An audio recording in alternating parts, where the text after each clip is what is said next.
चलें, hope you all are fine ना। और आपका कल का दिन भी अच्छा गुजरा होगा, जो और आज का भी दिन अच्छा गुजरा होगा। अ, जो इन टुडेस लेक्चर हम लोग आज बेसिकली पढ़ेंगे। वैसे तो अगर लाइन वाइज देखा जाए, देर इज स्टेक होल्डर था, लेकिन क्योंकि एक बहुत इंपॉर्टेंट टॉपिक है which covers basically 50% of PMP exam, that is agile. Agile project management, agile methodology, जो भी आप कहना चाहें, है लेकिन एजाइल। एजाइल जो है, इट्स बेसिकली अ माइंडसेट कि आप चीजों को परसीव किस तरह से करते हैं। ठीक है, एजाइल एजिलिटी से निकला है कि आप चीजों को अडेप्टिव एक अंदाज में लेके चल रहे होते हैं उस तरह से। ठीक है, तो लेट्स स्टार्ट। मैं presentation.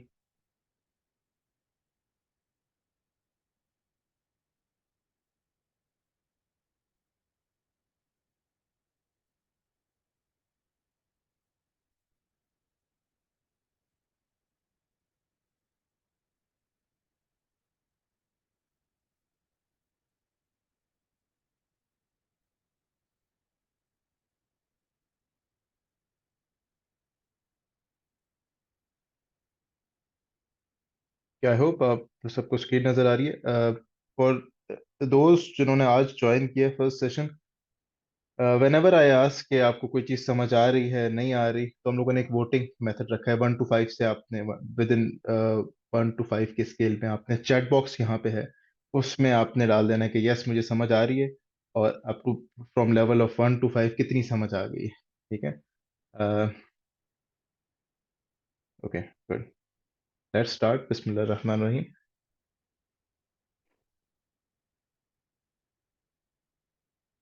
Before discussing agile methodology, सबसे पहले तो हमें ये डिस्कस करना लाजमी है कि प्रोजेक्ट मैनेजमेंट में क्या क्या मेथडोलॉजीज होती हैं, हम किन किन मेथड से प्रोजेक्ट को मैनेज कर सकते हैं।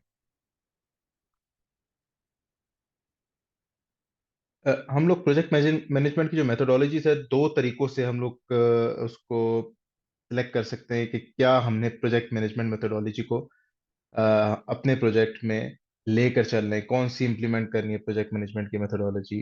पहला फैक्टर उसमें स्कोप का होता है, दूसरा फैक्टर आपका डिलीवरी का होता है, मतलब टाइम फ्रेम का। स्कोप से मतलब कि या तो आपके प्रोजेक्ट का एक फिक्स्ड स्कोप होगा, ठीक है, कि यही चीज करनी है, आपने बहुत मेटिकुलस प्लानिंग की हुई है, स्कोप उसका फिक्स्ड है। या तो उसका वेरिएबल स्कोप होगा, मतलब आपको बस मोटी सी चीज पता है कि मैंने ये चीज बनानी है, ठीक है, लेकिन आपको टाइम के साथ साथ और इन्फॉर्मेशन जब आएगी आप कस्टमर से, और इन्फॉर्मेशन फीडबैक लेते जाएंगे, आपको पता चलता जाएगा, तो आप उसको स्कोप उसका वेल डिफाइंड होता जाएगा। There are two things about scope. Similarly delivery का भी, या तो आपको प्रोजेक्ट की सिंगल डिलीवरी होगी, मतलब एक ही गो में, ठीक है, या तो मल्टीपल डिलीवरीज होती रहेंगी। ठीक है, इसको हम आगे डिस्कस करते हैं कि ये दोनों चीजें होती क्या हैं और इनसे क्या क्या असर पड़ता है, और किस तरह से प्रोजेक्ट मैनेजमेंट मेथोडोलॉजीज इससे आगे निकलती हैं। अच्छा, इसको आसान करने के लिए, क्योंकि ये तो एक 20 पेजेस की पूरी पीएम बॉक्स में वो है, इस यू कैन से कि डिस्क्रिप्शन है, मैंने इसको 2x2 के मैट्रिक्स में समझाऊंगा। ठीक है, इंशाल्लाह इसको हम लोग इस पे समझ बेहतर आएगी। एक्स एक्सेस पे हमने स्कोप रखेंगे, वाई पे हम डिलीवरी रखेंगे। ठीक है, अब स्कोप हमारा फिक्स्ड होगा, ठीक है, और वेरिएबल स्कोप होगा। सिमिलरली डिलीवरी हमारी सिंगल डिलीवरी होगी या मल्टीपल डिलीवरीज होंगी। ठीक है, अब हम लोग जब बॉटम लेफ्ट क्वाड्रेंट पे देखते हैं, यहाँ पे हमारे पास फिक्स्ड स्कोप और सिंगल डिलीवरी वाला ऑप्शन आ रहा है। ठीक है, यहाँ पे जो हमारा लाइफ साइकिल जो हम लोग यूज करेंगे प्रोजेक्ट मैनेजमेंट की मेथोडोलॉजी, अगर हम लोग का ये दोनों चीजें प्रोजेक्ट में आ रही होती हैं, तो हम यूज करेंगे प्रिडिक्टिव या वाटरफॉल लाइफ साइकिल। अब इसकी बहुत बेहतरीन सी एग्जांपल है हम सब के लिए। हम लोग क्योंकि एक कंस्ट्रक्शन बैकग्राउंड से सारे बिलोंग करते हैं, कोई भी कंस्ट्रक्शन की जो चीज़ है, ज्यादातर ज्यादातर वो प्रिडिक्टिव मेथोडोलॉजी के तहत जो है ना, प्रिडिक्टिव लाइफ साइकिल हम लोग उसमें यूज करते हैं कि हम लोग की उसमें स्कोप बहुत वेल डिफाइंड होता है, और उसकी डिलीवरी एट दी एंड हमें एक सिंगल डिलीवरी मिलती है। मतलब फॉर एग्जांपल इसमें जैसे कि एग्जांपल दी हुई है, कंस्ट्रक्शन ऑफ अ ब्रिज। ठीक है, अब कंस्ट्रक्शन ऑफ अ ब्रिज जो है, आप इसको कह सकते हैं कि मैं उसको इस तरह से लेके चल ही नहीं सकता कि मुझे थोड़ी सी चीज पता है, बाद में जब मुझे समझ आती रहेगी, मैं बनाता रहूंगा। क्या होगा कि मुझे बीच में चीज समझ ही नहीं आई, मैं बीच को आधा तो नहीं छोड़ सकता। ठीक है। सिमिलरली मैं एक हाउस की कंस्ट्रक्शन को ले लेता हूँ। जब तक मैं उसकी प्लानिंग इन एडवांस नहीं करके रखूंगा तो मैं हाउस को कैसे कंस्ट्रक्ट कर सकता हूँ। ठीक है। और क्या कहते हैं, चलो मैं कहता हूँ कि मैं हाउस को जो है ना प्रिडिक्टिव मेथड से नहीं बनाता है, जाहिर से बनाता हूँ कि चीजें साथ साथ आती रहेंगी।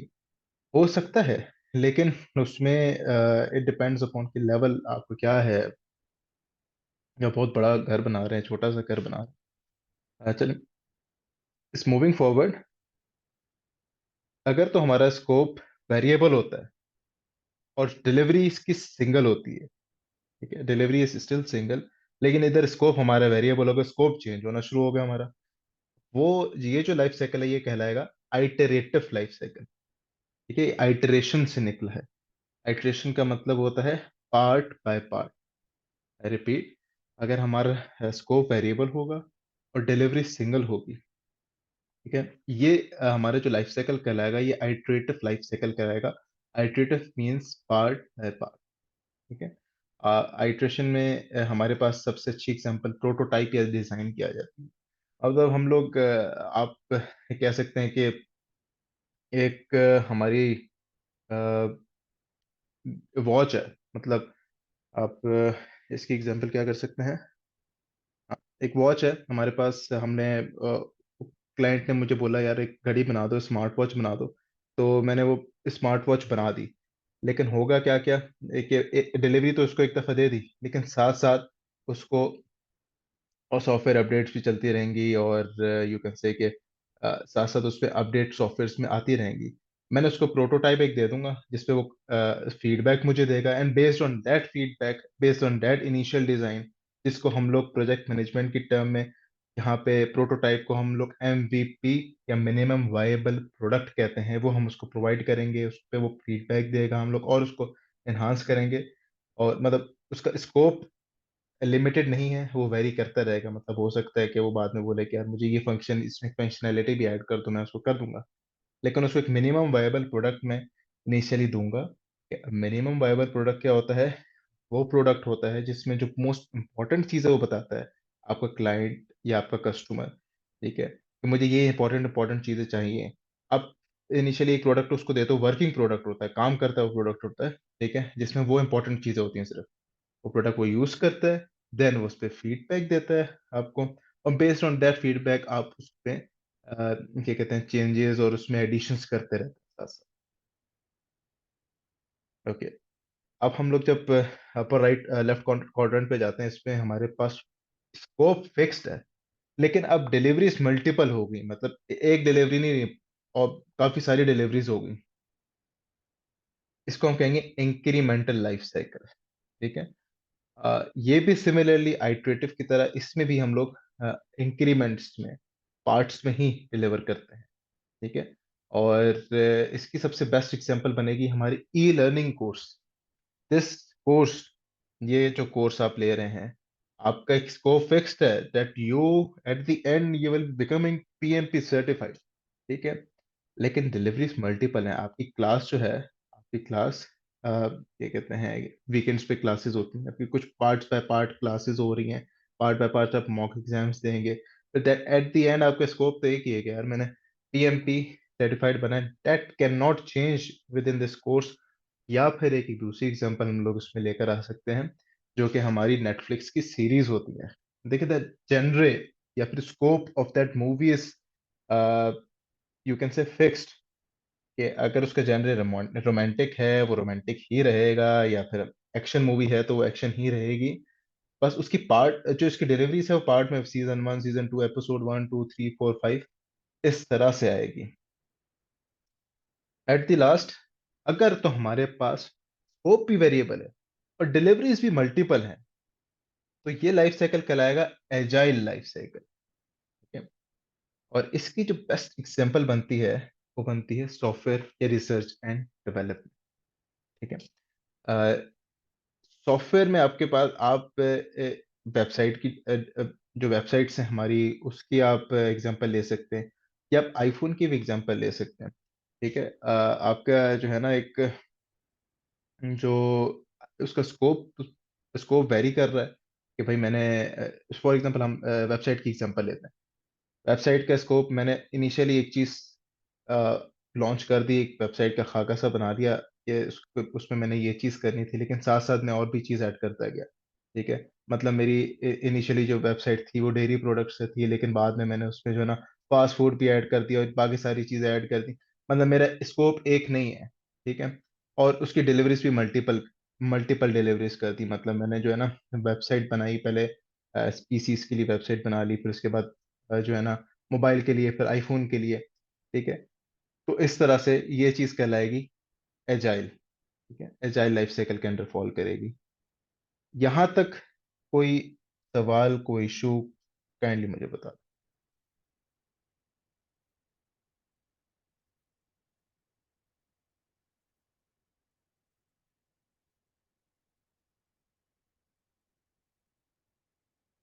चैट बॉक्स में 1 से लेकर 5 तक वोटिंग मेथड के तहत आप लोग काइंडली ड्रॉप करते हैं अपना मैसेज। मेरा एक सवाल है। सर। मैं जो ये वेरिएबल स्कोप और मल्टीपल डिलीवरी है, ये तो सर, अनएंडिंग प्रोसेस है। ये ऑपरेशन में नहीं आएगा? Variable scope and multiple delivery. जी, ये तो एंड तो नहीं हो रहा है। नहीं सर, इसमें ये देखिए तो टाइम सर फिक्स्ड है। There is a time line. इसमें स्कोप ठीक है आपका वेरी कर रहा है, डिलीवरी भी वेरी कर रही है, लेकिन इसमें जो हमारा टाइम फ्रेम है दैट विल बी फिक्स्ड। ये सर का बड़ा अच्छा सवाल है। हमारा एजाइल लाइफ साइकिल है या कोई भी लाइफ साइकिल है, इसमें हमारा टाइम फ्रेम फिक्स्ड रहेगा। ठीक है? हम लोग मतलब there will be a time frame. मैंने अगर एक चीज लॉन्च करनी है सॉफ्टवेयर, तो उसको कोई इनफाइनाइट टाइम नहीं होगा कि वो चीज बस मैंने करती रहनी है। There will be a time frame कि मैंने वो चीज लॉन्च करनी है। तब मैं सॉफ्टवेयर की एग्जांपल हम लोग लेके चल रहे थे, उसमें सॉफ्टवेयर तो मैं लॉन्च कर दूंगा, बस वो अपडेट साथ साथ होता रहेगा। ठीक है, I hope this is clear sir.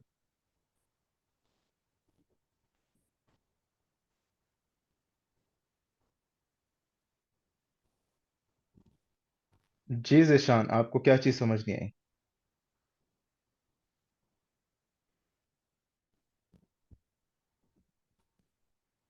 Clear है, अब्दुलरहमान, क्लियर है, ठीक अच्छा, आपने है। 4 असल में लिखा, 5 इज मैक्सिमम। ओके। अच्छा, इन एडिशन टू दिस, इसमें आपको एक और चीज मैं ऐड करता चलूं। ये जो हमारी 3 लाइफ साइकिल्स हैं, incremental, agile and iterative life cycle, ये इसमें क्योंकि हमारे पास कुछ ना कुछ चेंज हो रहा है, या फिर स्कोप वेरिएबल है, या फिर डिलीवरीज मल्टीपल हैं, तो ये लाइफ साइकिल्स कहलाएंगे चेंज ड्रिवन या अडेप्टिव लाइफ साइकिल्स। मतलब आप अडेप्ट कर रहे हैं, वक्त के साथ साथ आपको नॉलेज आ रही है, नॉलेज गेन कर रहे हैं और आप उसको अडेप्ट कर रहे हैं इस लिहाज से। एंड सिमिलरली, ये जो फिक्स स्कोप और सिंगल डिलीवरी के साथ प्रेडिक्टिव या वाटरफॉल लाइफ साइकिल है, ये होगा प्लान ड्रिवन, जो कि आप एक प्लान इनिशियली बनाते हैं और उसको लेके चलते हैं। अब इन पीएमपी एग्जाम, इसमें बल्कि मैं पीएमपी का बताता हूँ आपको। इसमें एक और चीज मैं ऐड कर रहा हूँ। आप ये बॉटम पे देखेंगे हाइब्रिड लाइफ साइकिल है। हाइब्रिड क्या चीज है? आपको पूरी दुनिया में कोई भी प्रोजेक्ट 100% नहीं एजाइल हो सकता है, नहीं 100% प्रिडिक्टिव हो सकता है। ठीक है, there will be a portion, थोड़ा बहुत बेसिक 1% वो एजाइल होगा, या 99% प्रिडिक्टिव होगा, या 10% एजाइल होगा, या 90% प्रिडिक्टिव होगा। ठीक है, और इसी तरह से इनका कॉम्बिनेशन जो होगा प्रेडिक्टिव और एजाइल का, वो हाइब्रिड लाइफ साइकिल कहलाएगा, हाइब्रिड प्रोजेक्ट को कहलाएगा। ठीक है, और एजाइल जो है हमारे पास, आप जैसे कि देख सकते हैं कि वो इंक्रीमेंटल आइटरेटिव का कॉम्बिनेशन ही है। हम लोग अगर इन बड़े बड़े उसमें सोचें तो ये इंक्रीमेंटल प्लस आइटरेटिव का कॉम्बिनेशन ही है, एजाइल बनता है। तो अब मैं बता रहा था आपको, जो हमारा पीएमपी एग्जाम है, अकॉर्डिंग टू द जो हमारी एग्जाम कंटेंट आउटलाइन है, उसमें 50% ऑफ द एग्जाम आपका होता है प्रिडिक्टिव या वाटरफॉल से। ठीक है, वो मेथडोलॉजी के क्वेश्चंस आते हैं, and 50% is from the agile और द हाइब्रिड लाइफ साइकिल। ठीक है, मेरे in my exam it was dominated by hybrid life cycle. And जो है ना, सिमिलरली मेरे उसी दिन मेरे कोलीग ने एग्जाम दिया, उसका एजाइल लाइफ साइकिल से डोमिनेटेड 50% जो पोर्शन था। मतलब 50% तो कंफर्म है कि प्रिडिक्टिव से ही इंशाल्लाह आना है। मूविंग फॉरवर्ड, आप ये तस्वीर देख के बहुत एक अच्छे तरीके से इसको समझ सकते हैं कि what is agile process and what is the waterfall process. Waterfall में जैसे बंदा लगा हुआ है, बस चीज को खींच रहा है, मतलब प्रोजेक्ट इज सो बिग, पता नहीं वो डिलीवर कर भी पाएगा या नहीं with in scope, time frame, ठीक है, या कॉस्ट के अंदर रहते हुए। अब एजाइल प्रोसेस में बंदा बड़ा कामली है, लेकिन जो है ना अपना, क्योंकि उसको पता है मैं बाइट साइज सेक्शंस में छोटे छोटे पार्ट्स करके इसको डिलीवर कर बैठूंगा। Now coming towards what is agile, जैसे कि मैंने आपको स्टार्टिंग ऑफ द क्लास में बताया। जी यूजैफा। अच्छा, मेरा क्वेश्चन ये है कि आप पिछली स्लाइड पे तो देखें, इसमें अगर आपने एजाइल और वाटरफॉल प्रोसेस की बात कर रहे हैं, तो जो वाटरफॉल है इसमें तो आपका स्कोप अगर आपका लिमिटेड है, तो दैट मतलब मैंने इन दोनों को आपस में कंपेयर करें तो बंदा मतलब मैंने ये भी कॉन्फिडेंट नहीं होगा कि मतलब मेरी जो रिसोर्सेज हैं या वो जो तीन थ्री सीज ऑफ मैनेजमेंट है जो मतलब आपके पास अ, जो कॉस्ट एंड टाइम है वो आपके पास जो है क्या नाम है वो वेरी नहीं करेगा, चले, या जो बजट है वो वेरी नहीं करेगा। जो एजाइल है उसमें आपके पास कम से कम वो स्कोप की वजह से आपके पास बाकी चीजें चेंज हो रही होंगी ओके, अच्छा इसमें या एक मल्टीपल चीज, डिलीवरी की वजह से। हाँ हाँ हाँ, अब देखें जो एजाइल है बेसिकली हमारा, मैंने जैसे कि शुरू में बताया, वो एक माइंडसेट है। आप अगर वाटरफॉल, किसी प्रोजेक्ट को वाटरफॉल या प्रेडिक्टिव मेथोडोलॉजी के तहत लेके चलना चाहें, आप चल सकते हैं, लेकिन उसमें आपको एरर और मिस्टेक इन प्लानिंग फेज आपको इजाजत नहीं देती कि आप उसको ना क्या कहते हैं, उसमें कोई, उसकी प्लानिंग में कोई थोड़ा बहुत भी आप कमी पेशी करें। ठीक है, और क्या कहते हैं, हालांकि इन एजाइल आप ये क्यों, किन प्रोजेक्ट्स में बेसिकली यूज होता है, ये कब यूज होता है एजाइल, ठीक है, ये होता है जब आपके पास बहुत कम कस्टमर रिक्वायरमेंट देता है। कस्टमर ना अपनी कुछ रिक्वायरमेंट्स दे देता है शुरू में, कस्टमर को खुद भी नहीं पता होता, मतलब आई एम अ कस्टमर, मैं बस आपके पास आता हूँ, आपको कहता हूँ यार मुझे ना ये चीज बना के दे देना, मुझे ये ईयरफोन्स हैं, ये मतलब ईयरबड्स हैं, ये मुझे बना के दे दें, बस मुझे इसमें ये एक तो ना मेन फीचर्स चाहिए। ठीक है, अब आप क्या करोगे कि आप बस वो मेन फीचर जहन में रखते हुए आप कस्टमर को दे दोगे, और कस्टमर उस पर एक फीडबैक देगा, उस क्या कह सकते हैं, उस फीडबैक से आप उसको लेके चलते रहोगे आहिस्ता आहिस्ता। अच्छा, दूसरा आपका क्या सवाल था इसमें? You are muted. सॉरी, जी मेरा बजट से ही रिलेटेड था कि बजट मतलब आपका जो है ना वो that be unknown in case of agile, although वो बिट्स एंड पीसेस में कर रहा होगा, वो अपने उसने जो है ना क्या नाम है जितना भी उसने अपना स्कोप है या जो डिलीवरेबल्स हैं उसको डिवाइड किया होगा from this picture, that is what I understand. Okay, लेकिन जो माइलस्टोन्स हैं उसने डिवाइड किए होंगे, लेकिन जो उसको ही is unclear of this, am I correct? अच्छा आप कह रहे हैं कि बेसिकली एजाइल में जो आपका बजट वाला पोर्शन है, मतलब तीन कंस्ट्रेंट्स होते हैं हमारे पास, स्कोप, स्केड्यूल एंड कॉस्ट। आप कहते हैं कि एजाइल में हमारे पास जी, जो कॉस्ट है डेट इज नॉट क्लियर। ठीक है, इस चीज का आपको, yes. Let's move forward on this lecture, आपको इंशाल्लाह एंड पे इसका जवाब मिल जाएगा, अगर नहीं मिला तो आई आंसर इट। ठीक है, थैंक यू। ठीक है। Now moving forward, what is agile, जैसे कि मैंने बताया, इट्स अ माइंडसेट कि how you perceive things, and आप किस तरह से चीज़ों को लेके चलना चाहते हैं आगे। It is basically an iterative methodology projects को मैनेज करने के लिए, और सॉफ्टवेयर की, ज़्यादातर सॉफ्टवेयर क्रिएशन, सॉफ्टवेयर डेवलपमेंट इन जगहों पे ज़्यादा ज़्यादा यूज़ होती है। और अपना ये, इसका बेसिक मकसद होता है टाइम स्पीड अप करती है और वैल्यू कस्टमर को प्रोवाइड करती है। अब जो एजाइल है दैट इज वैल्यू सेंट्रिक, इसमें customer is the king, he is everything. ठीक है, एजाइल आपकी मेथोडोलॉजी में आप, लेकिन इसका ये मतलब भी नहीं है कि आप कस्टमर को जो है ना फ्री में काम करके दें। ठीक है, आप कस्टमर से चार्ज करते हैं, कस्टमर एक फिक्स बजट देता है, आप विद इन दैट बजट उसको लेके चलते हैं एजाइल को, इसका एजाइल का जो प्रोजेक्ट होता है। ठीक है, आप उसमें अगर तो कस्टमर को चेंजेस करवा रहा होता है साथ साथ, तो ज्यादातर उसमें वो अपना एक बजट बता देता है कि मेरा ये चेंज है, तो उसके साथ ये एक मेरा बजट बजट है। अगर वो ज्यादा, क्योंकि आप उसको जो इनिशियली बजट देगा वो आपको देगा मोस्ट वैल्यूएबल प्रोडक्ट जो कि एमवीपी है। देन आप उससे फीडबैक लेंगे, फीडबैक के बाद वो आपको चेंजेस बताएगा, फिर साथ साथ चीज़ें लेके चलती रहेंगी। आप उसको साथ साथ चीज़ें लेके चलते रहोगे, फिर मतलब आप फिर एक उसका रिलीज निकालोगे, दूसरा रिलीज निकालोगे, तीसरा रिलीज निकालोगे। ठीक है, अच्छा, एजाइल का एक मैनिफेस्टो है, उस मैनिफेस्टो के अंदर हमारी 4 वैल्यूज आती हैं एजाइल की, 12 प्रिंसिपल्स आते हैं और मल्टीपल प्रैक्टिसेस आती हैं। अब बाकी कोई चीज आपको ऐसा याद करने की जरूरत नहीं है, लेकिन ये जो इसकी 4 वैल्यूज हैं, अभी आगे जाके हम पढ़ेंगे, इसको आपने समझने की और याद करने की, ये that is the most important part.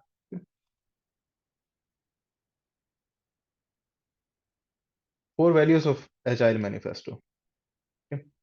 सबसे पहली जो हमारी वैल्यू है that is individuals and interactions over processes and tools. अब इसका मतलब क्या है? इसका मतलब क्या है कि जो हमारे बंदे किस तरह से काम करते हैं, एक दूसरे से किस तरह से इंटरेक्ट करते हैं, वो ज्यादा इंपॉर्टेंट है रादर के वहाँ प्रोसेसेस हम फॉलो करें, एसओपीज फॉलो करना। ठीक है, एजाइल पीपल बेस्ड मेथोडोलॉजी है। ठीक है, हम फोकस करते हैं पीपल में, हम होते हैं सर्वेंट लीडर। अब ये चीज मैं आगे जाके इंशाल्लाह बताऊंगा कि what is a servant leader.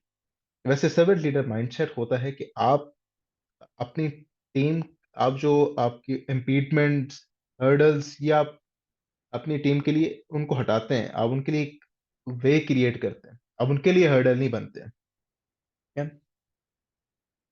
The second value is working software over comprehensive documentation. Working software over comprehensive documentation. आप इसमें कह सकते हैं कि जैसे कि हम माइंड मैप्स बनाते हैं, सॉफ्टवेयर के ऊपर बनाते हैं, और वो हमें ज़्यादा क्या कहते हैं, एक वैल्यू प्रोवाइड करता है। हम उसको, अब माइंड मैप्स की जगह मैं आपको बताऊं कि यार मुझे इस चीज़ पे पावर पॉइंट प्रेजेंटेशन बना के दे दें, या पावर पॉइंट प्रेजेंटेशन भी नहीं, इस पे आप हैंड रिटन मुझे ऐसे जमा करवा दें, वो चीज़ वैल्यू प्रोवाइड नहीं करेगी आप। ठीक है, बीइंग टीम मेंबर और बीइंग अ कस्टमर और बीइंग प्रोजेक्ट मैनेजर, एनीवन। ठीक है, आप इसमें बेसिकली, अब इधर वर्किंग सॉफ्टवेयर का मेन मतलब वही है जो प्रोटोटाइप मैंने पीछे आप लोगों को समझाया है, कि यहाँ पे हम लोग डॉक्यूमेंट, मैं एक फॉर एग्जांपल कस्टमर ने मुझे बुलाया कि यार आओ मुझे दिखाओ तुमने अभी तक क्या काम किया, एक प्रोग्रेस मीटिंग कॉल कर ली। ठीक है, एंड इन एजाइल हम उस मीटिंग को स्प्रिंट रिव्यू कहते हैं। ठीक है, स्प्रिंट रिव्यू एक स्प्रिंट है, उसका हम लोग रिव्यू, कस्टमर ने बुलाया कि यार मुझे दिखाओ ये तुमने क्या किया अभी तक, तो मैं उसके पास चला जाऊँ ये पीपीटी बना के कि यार ये मैंने अभी तक काम किया है, और ये उसकी जो है ना आउटपुट्स हैं, ये उसके सारी चीजें हैं, ये काइंडली आप देख लें, ये मैं उसकी प्लानिंग की है। वो कहेगा यार get out of this room. ठीक है, ये आपने क्या यहाँ पे मजाक लगाया?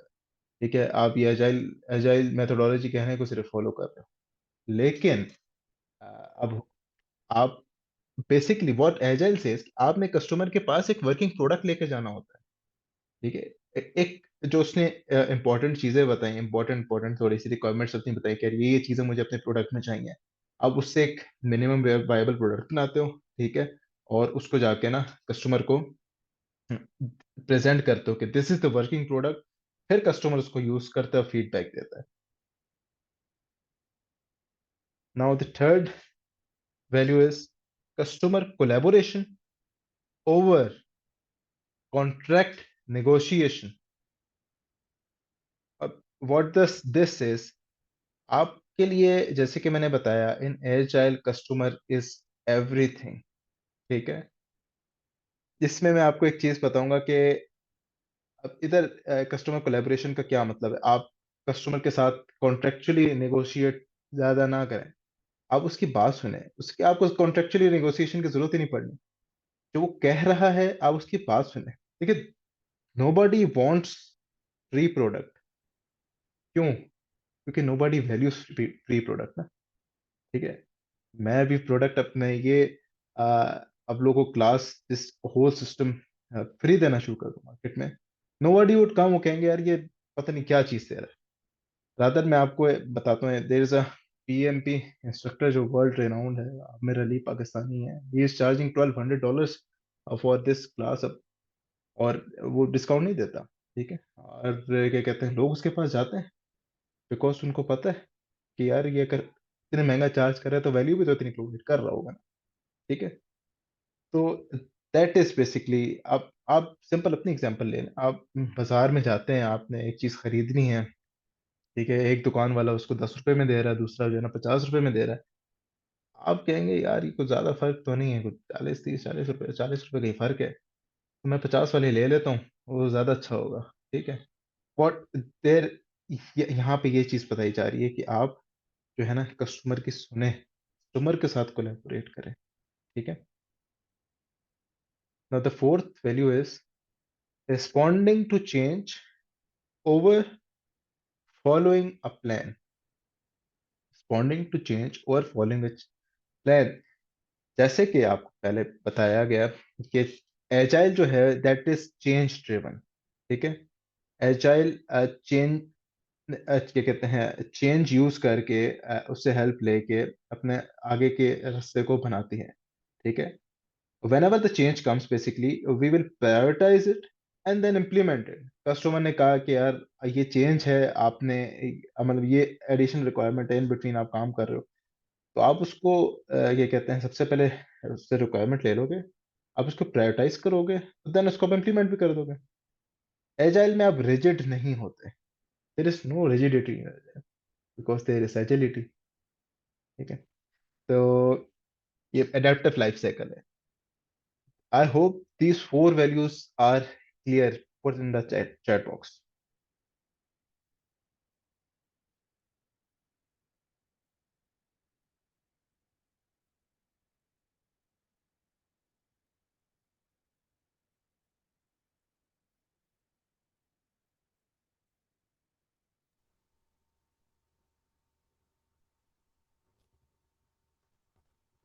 Okay,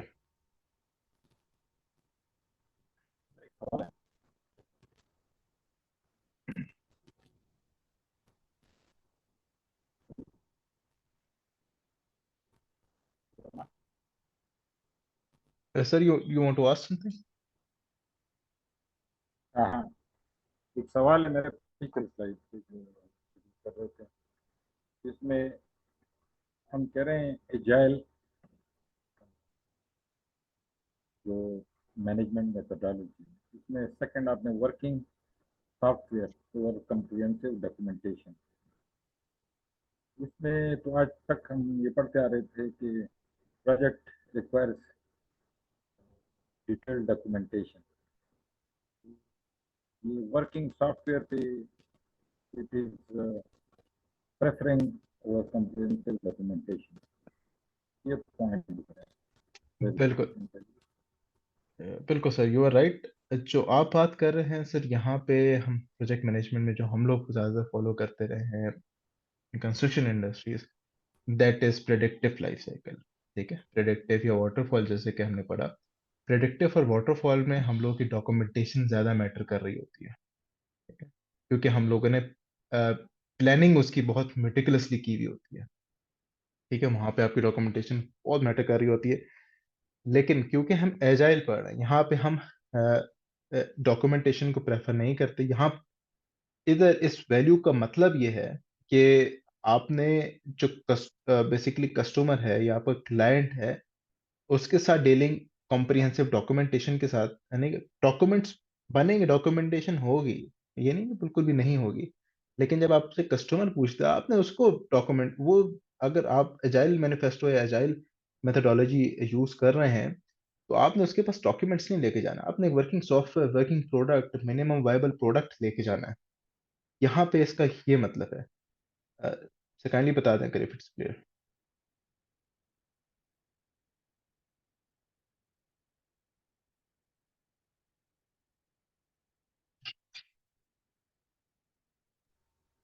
clear. Thank you. Okay, अब now talking about the 12 agile principles. अच्छा, अब ये जो प्रिंसिपल्स हैं ये बेसिकली आपकी वैल्यूज से ही ड्राइव हुए हैं। इस जो आपकी वैल्यूज आपने अभी पढ़ी हैं चारों, इन्हीं से आगे ये प्रिंसिपल्स निकले हैं। Number one principle is the to satisfy the customer. Agile में हमारी जो हाईएस्ट प्रायोरिटी और highest priority is to satisfy the customer through early and continuous delivery of valuable software. जैसे कि पहले हमने बताया, हमारी ये कौन सी वाली, हमने जो सेकंड आपको वैल्यू बताई थी, working software over comprehensive documentation, ये उसमें फॉल करती है कि आपने उसको एक कंटिन्यूअसली उसको एक वर्किंग सॉफ्टवेयर की देते रहना है और कस्टमर को सेटिस्फाइड रखना है। Now the second one is welcome change. In agile environment we welcome change and requirements. Even development में अगर लेट भी आ जाए हम लोग उसको वेलकम करते हैं। Agile process harness change for the customers advantage, क्योंकि ये कस्टमर ओरिएंटेड, कस्टमर को वैल्यू प्रोवाइड करने की मेथोडोलॉजी है। ये हम लोग कस्टमर यहाँ पे ओरिएंटेड होते हैं, यहाँ पे कस्टमर के एडवांटेज के लिए हम लोग ज्यादा सोचते हैं। Third one is to deliver frequently. जैसे कि आपको बताया, अपने जो आपका वर्किंग सॉफ्टवेयर है वो फ्रीक्वेंटली डिलीवर करते रहना। एक दफा आपने उनको सॉफ्टवेयर डिलीवर किया, देन सेकेंड टाइम उसने फीडबैक दिया, फिर आपने एक और किया, फिर फीडबैक दिया, फिर आपने फाइनल प्रोडक्ट दिया। इस तरह से मतलब इन स्प्रिंट्स, जैसे कि इस तस्वीर में बताया गया, स्प्रिंट्स देन स्टोरीज, इस तरह से। ये आगे जाके आपको बताता हूँ कि what are sprints and stories. Okay, now the fourth principle is the working together. अच्छा, अब it is the most important principle. आपकी जो बेसिकली टीम्स है ना, एजाइल टीम्स, ये आपको एक ही ऑफिस में बैठ के काम करना है, ऐसी एक ही बिल्डिंग में, एक ही एक को लोकेटेड एनवायरनमेंट का एक यहाँ पे जिक्र होगा बार बार कि को लोकेटेड एनवायरनमेंट मींस कि एट वन लोकेशन। ठीक है, ये नहीं है कि मैं एक बिल्डिंग में काम कर रहा हूँ, दो बिल्डिंग छोड़ के जो है ना एचआर डिपार्टमेंट है और इस तरह से जो है ना बाकी सारे डिपार्टमेंट्स मेरे डिफरेंट डिफरेंट हैं, मतलब जो जो मेरे प्रोजेक्ट से रिलेटेड है बेसिकली, वो एक ही एनवायरनमेंट में काम करेंगे। ठीक है, जैसे कि लिखा, business people and developers must work together daily throughout the project. Now the fifth principle is trust and support. Okay, it means कि I being a project manager in agile methodology, agile methodology में project manager को हम scrum master कहते हैं, for your info. अब उसका क्या role होता है, किस तरह से, आगे जाके पढ़ेंगे। I being a project manager और the scrum master want motivated individuals, ठीक है, दैट मेरे पास मोटिवेटेड इंडिविजुअल्स आएंगे, मैं उनको एनवायरनमेंट प्रोवाइड करूंगा बीइंग द स्क्रम मास्टर, और वो मेरे प्रोजेक्ट को वैल्यू प्रोवाइड करेंगे। ठीक है, मैं उन पर ट्रस्ट करूंगा। ठीक है, जैसे कि मैंने इस लोगों को, जैसे सबको स्क्रीनिंग फॉर्म भेजा था इस क्लास से स्टार्ट होने से पहले, that was basically to get motivated individual. अब मैं एक ऐसा बंदा जो है ना प्रोग्राम में इंडक्ट कर लूं कि यार वो he is not motivated enough, तो ना ही इस प्रोग्राम को फायदा होगा और ना ही फेलो स्टूडेंट्स को फायदा होगा, और ना ही मैं उसको वो एनवायरनमेंट प्रोवाइड कर सकूंगा कभी भी कि वो जो है ना मोटिवेट हो सके किसी तरह से। Now the sixth principle is face to face conversation. In agile, face to face conversation is the most important, even for the one time. एक दफा भी आप फेस टू फेस कम्युनिकेशन कर सकते हैं, that is the most important. एक दफा face to face conversation का मतलब क्या है? अब जरूरी नहीं है कि आपकी जो टीम है वो फिजिकली क्या कहते हैं मौजूद हो सकता है आपकी वर्चुअल टीम हो। ठीक है, तो आप उसमें अगर आपको मौका मिल रहा है फॉर फ्रॉम योर ऑर्गेनाइजेशन कि you can travel and meet your team members, और you can call one of the team members even for the one time, you will avail that opportunity. ठीक है, तो उसमें काफी लोग होते हैं, कॉस्ट और बाकी सारी चीजें भी कहते हैं कि इसमें कॉस्ट आएगी, ये आएगा वो आएगा, लेकिन क्योंकि हमने प्रेफर करना है face to face conversation with the client, with the team.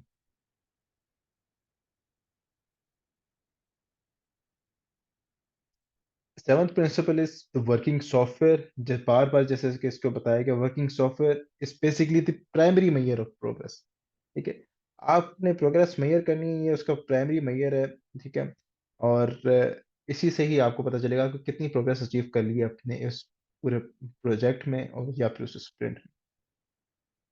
Eighth है सस्टेनेबल डेवलप। जैसे कि मैंने आपको इंट्रोडक्टरी लेक्चर जिसने सेशन अटेंड किया उसमें लास्ट पे बताया था कमिटमेंट टू योर सेल्फ, और इधर एक एग्जांपल दी थी कि one is always greater than zero.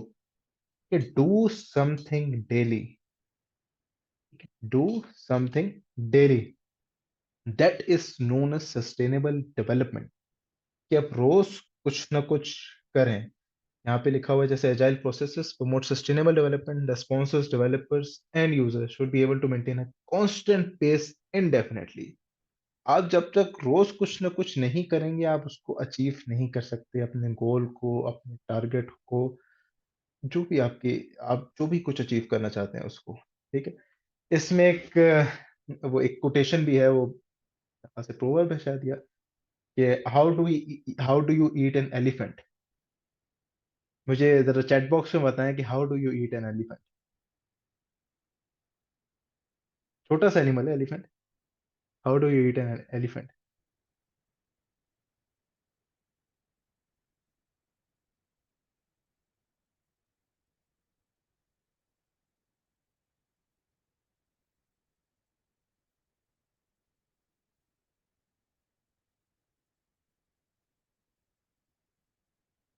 Exactly, Zephyr, in bite-sized portions, and one bite at a time, in small portions, ठीक है। इसी तरह हम लोग एक हाथी को भी खा सकते हैं। खैर अभी तो हमारे सामने हाथी नहीं है, it's just a PMP certification, वो इंशाल्लाह हम अचीव कर सकते हैं। ठीक है,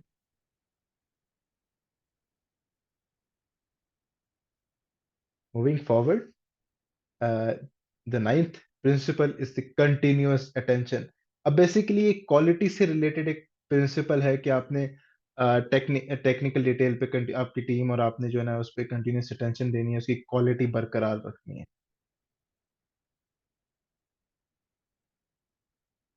अच्छा, अब जो टेंथ प्रिंसिपल है, it is to maintain simplicity, the art of maximising the amount of work not done. It is very much essential. अच्छा, इससे रिलेटेड एक प्रिंसिपल है basically, it is known as Pareto principle और the 80-20 rule. 80-20 rule मैं अगर आपको दिखाना चाहूँ इधर, ओके।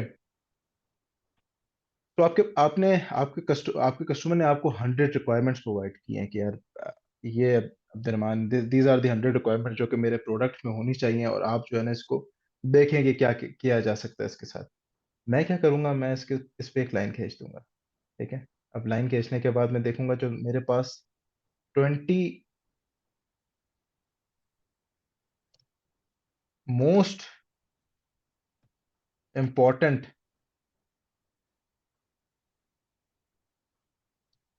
रिक्वायरमेंट्स होंगी ना, मैं उनको सिलेक्ट करूंगा और उन पे काम करूंगा, बाकियों को मैं बहुत ज्यादा नहीं देखूंगा। मोस्ट इंपॉर्टेंट रिक्वायरमेंट्स मुझे कस्टमर ही बताएगा। ठीक है, मैं कस्टमर से पूछूंगा कि यार अगर आपके पास मतलब if you I give you $100, आप सबसे पहले किन किन चीजों पे लगाएंगे। एक एग्जांपल दे रहा हूँ, मुझे बता देगा क्या मैंने इन इन चीजों पे लगाऊंगा। ठीक है, तो फॉर इट मीन्स कि for him those are the most important requirements. ठीक है, तो मैं इनिशियली जो मेरी सबसे इंपॉर्टेंट 20 रिक्वायरमेंट्स होंगी मैं उन पे काम करूँ। ठीक है, अब ये लाइफ में भी चल सकता है, आपके दिन में बहुत सारे काम हो रहे होते हैं, ठीक है, करने को होते हैं, लेकिन आपने आइडेंटिफाई करना होता है कि इन 100% ऑफ काम वर्क में से आपकी जो 100% ऑफ कमिटमेंट्स हैं उनमें से 20% और ऑफ कमिटमेंट ऐसी होंगी जो आपको वैल्यू प्रोवाइड करेंगी। ठीक है, तो आपके लिए बेनिफिशियल होंगी, और जो आप करेंगे तो जो आपका एंड गोल है वो अचीव उसी तरह ही होगा अगर आप 100% फॉलो करें। ठीक है, लेकिन 100% फॉलो करने में आपका टाइम ज्यादा लगेगा। अब इस प्रिंसिपल को हम लोग आगे जाके और ज्यादा एक्सप्लोर करेंगे कि हम लोग इसको किस तरह से अप्लाई कर सकते हैं। इसकी एक पूरी प्रॉपर स्लाइड भी बना लूंगा ताकि ज्यादा अच्छा समझ आ जाए।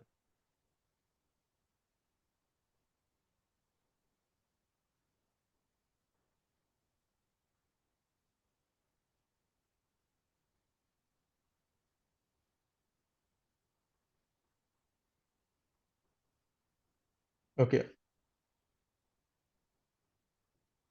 तो जो हमारा 10th प्रिंसिपल मेंटेन सिंप्लिसिटी, जो कि मैंने आपको बताया, इट मींस कि आपने मैक्सिमाइज करना है वो काम जो कि नहीं जो एसेंशियली नहीं है, उसको आपने हटा देना है। जो काम मतलब उसमें अगर 10-100 रिक्वायरमेंट्स दी हैं, उसमें से 20 रिक्वायरमेंट्स ऐसी होंगी जो कि एसेंशियल होंगी, आपने उस पर काम करना है मेन, और आपका वो गोल अचीव हो जाएगा। 11th जो आपकी प्रिंसिपल है, that is self organising teams. Agile में जो आपकी टीम्स होती हैं, दोज आर सेल्फ ऑर्गेनाइजिंग। ठीक है, मतलब उनको आप रिक्वायरमेंट्स देते हैं, वो खुद अपने आप काम डिवाइड करती हैं और खुद काम करती हैं। The last principle is reflect and adjust. अब रिफ्लेक्ट एंड एडजस्ट में मैं आपको बताता हूँ, हमारे एजाइल में एक इवेंट होता है रेट्रोस्पेक्टिव, जो कि हमारे इसमें भी होगा इंशाल्लाह। हम लोग भी रेट्रोस्पेक्टिव अटेंड करेंगे नेक्स्ट वीक पे मोस्ट प्रोबेबली। अब retrospective is lessons learn meeting. उसमें आप क्या करते हैं, आप बैठते हैं, देखते हैं क्या मैंने जो इस पूरे वीक में काम किया, उसमें क्या क्या मैंने क्या चीज सीखी और क्या चीज बेहतर की जा सकती है। ठीक है, एजाइल रेट्रोस्पेक्टिव कह सकते हैं, स्प्रिंट रेट्रोस्पेक्टिव उसको कह सकते हैं। ये आप काइंडली नोट भी कर लें। यहां तक कोई इशू तो काइंडली आप मुझे बता दें।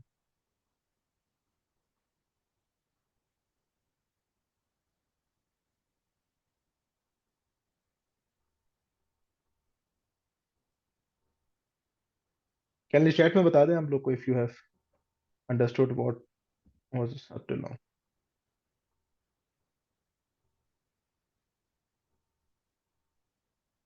Okay, good.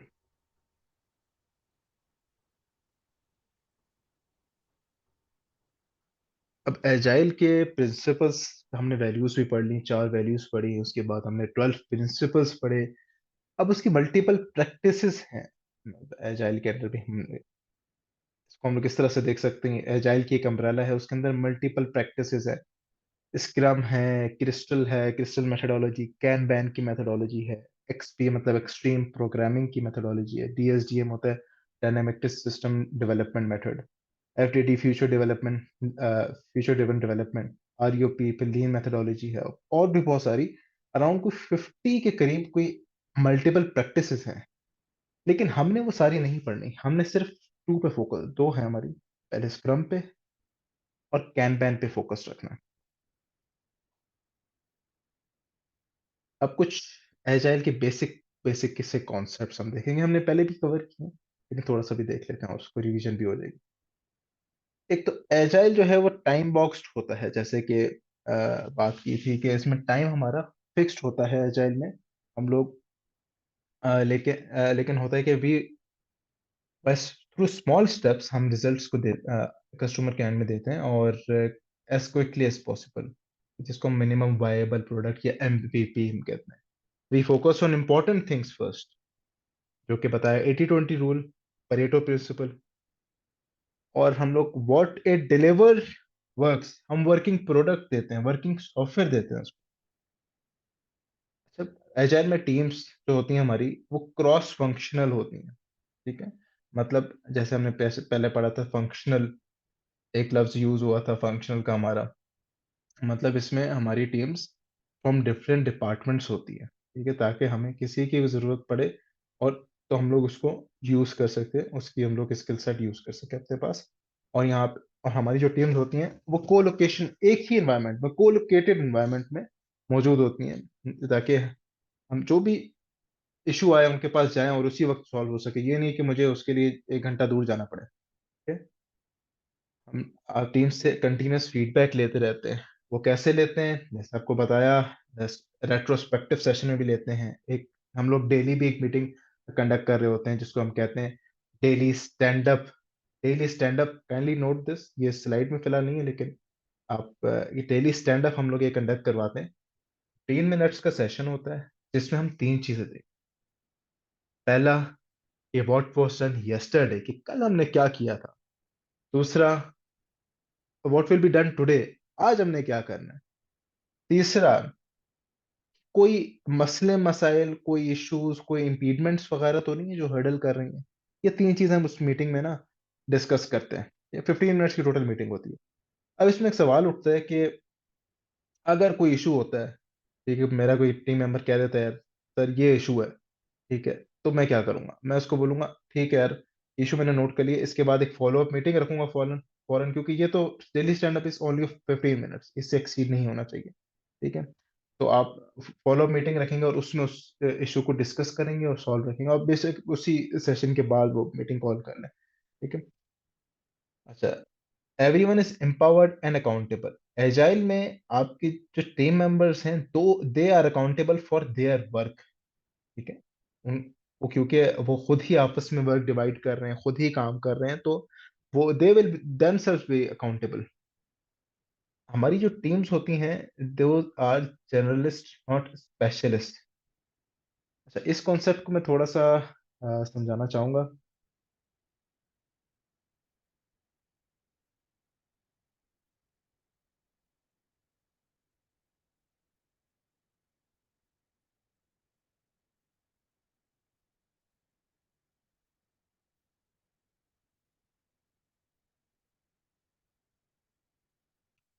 Okay,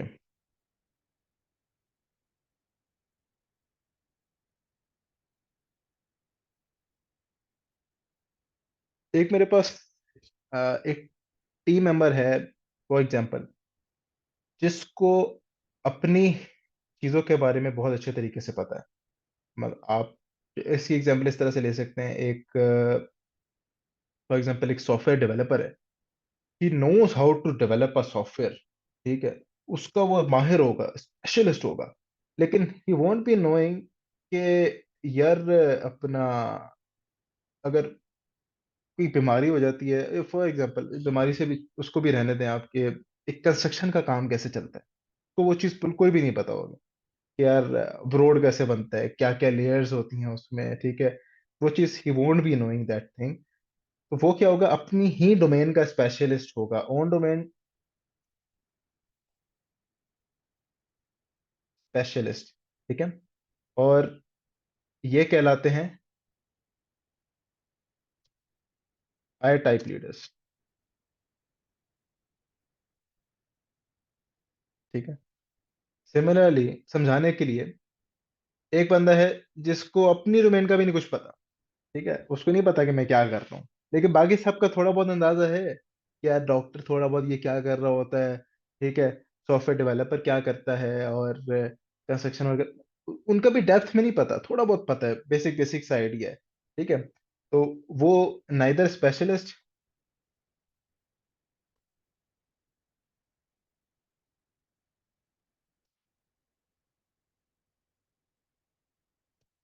nor detail. ठीक है, मतलब डिटेल डिटेल उसमें चीजों का नहीं पता होता। ठीक है, एक बंदा इस तरह का भी है। अभी हम क्या करते हैं, अगर इन दोनों को मिलाते हैं, तो what it becomes, can you chat box में बताएं क्या शेप बन जाती है।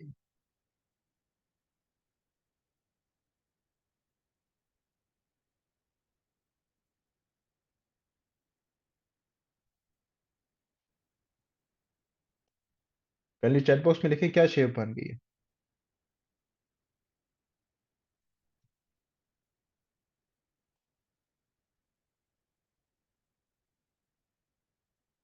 Yes, exactly, it's a T. ठीक है, अब these types of leaders are called what, T type leaders. ठीक है, टी टाइप लीडर्स कौन होते हैं, ये होते हैं जिनको अपनी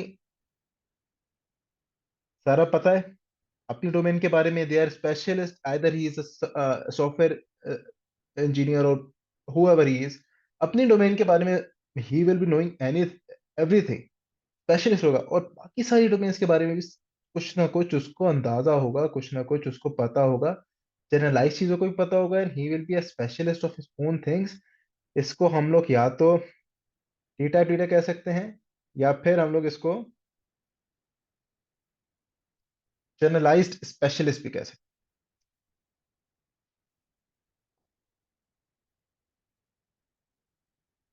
जनरलाइज्ड टी टाइप लीडर्स या जनरलाइज्ड स्पेशलिस्ट, यहां तक आपको समझ आ गई? काइंडली चैट बॉक्स में बता दो।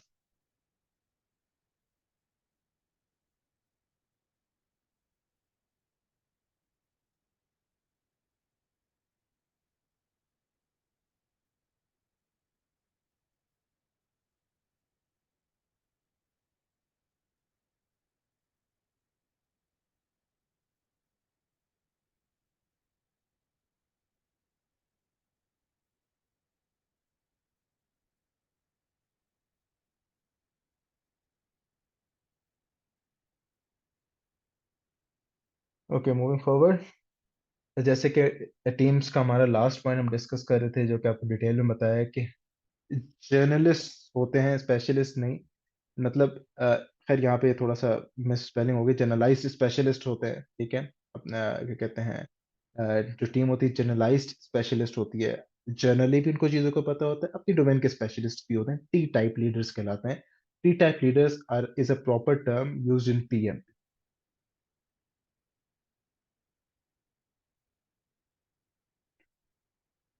अच्छा, एजाइल में हम लोग रिस्क हमारा रिड्यूस होता है, मेक कोर्स करेक्शंस में नहीं। हम लोग बिलीव करते हैं फेल अर्ली पे, कि पहले फेल कर लें हम लोग। अ, आगे जाके डिस्कस भी करेंगे कि हम लोग जब यूजर से ना, मतलब अरे कस्टमर से कोई भी चीज पूछ रहे होते हैं, रिक्वायरमेंट ले रहे होते हैं, तो उसको प्रायोरिटाइज करते रहते हैं। प्रायोरिटाइज कैसे करते हैं? By high value and high risk, low value low risk, इस तरह से प्रायोरिटाइज करते रहते हैं, ठीक है। तो होता ये है कि हमारा, हम लोग फेल अर्ली पे बिलीव करते हैं। हम लोग जो सबसे टफ टास्क होता है, जो हाई रिस्क टास्क होता है, उसको सबसे पहले परफॉर्म करते हैं, ताकि अगर उसमें फेल हो भी गया तो हमारे पास टाइम भी हो, और हमारे पास क्या कहते हैं, इनफ रिसोर्सेज भी हों कि हम उसको कंप्लीट कर सकें। अब एजाइल की कुछ अजम्पशंस भी होती है, लाइक कि इसकी क्रॉस फंक्शनल बिजनेस इन्वायरमेंट, या फिर फुल टाइम। अब इन शॉर्ट, इसका कहने का मतलब यही है कि आपकी जो टीम्स हैं, those are full time involve in your project. वो किसी और बिजनेस या किसी और प्रोजेक्ट के साथ एफिलिएटेड नहीं होगी। मतलब एक प्रोजेक्ट ए चल रहा है, एक प्रोजेक्ट बी चल रहा है, ठीक है। मेरा टीम मेंबर एक वक्त में दोनों प्रोजेक्ट्स में काम नहीं करेगा। ही will be working in one project, in my project, ठीक है। ताकि वो अपनी अनडिवाइडेड अटेंशन मुझे प्रोवाइड कर सके, मुझे क्या प्रोजेक्ट को प्रोवाइड कर सके। आपकी फुल टाइम टीम्स होती हैं, जैसे कि हमने डिस्कस किया, और टीम का जो ऑप्टिमल साइज होता है इन एजाइल, दैट इज 7 या प्लस माइनस 2। मतलब आप कह सकते हैं कि 9, 9 या फिर 5, 5 to 9 तक हम आपकी टीम्स होती हैं। कोलोकेटेड होती हैं आपकी टीम्स, एम्पावर्ड इंडिविजुअल्स होते हैं। अब दिस ऑल आर assumptions, इनमें से हो सकता है कि कुछ चीजें कमी पेशी भी आ रही हो, तो उसमें you being a project manager और द स्क्रम मास्टर, आपने उनको डील करना होता है। Yes, and embracing change, that is the most important thing in agile, के वी एम्ब्रेस चेंज। चेंज किसी भी वक्त आएगा, हम उसको जो है ना एम्ब्रेस करेंगे। नाउ डिस्कसिंग एजाइल प्लानिंग, कि एजाइल में क्या प्लानिंग होती है। बेसिकली हम लोग एजाइल में चीजें किस तरह से प्लान करते हैं, क्या हमारे स्टेप्स होते हैं।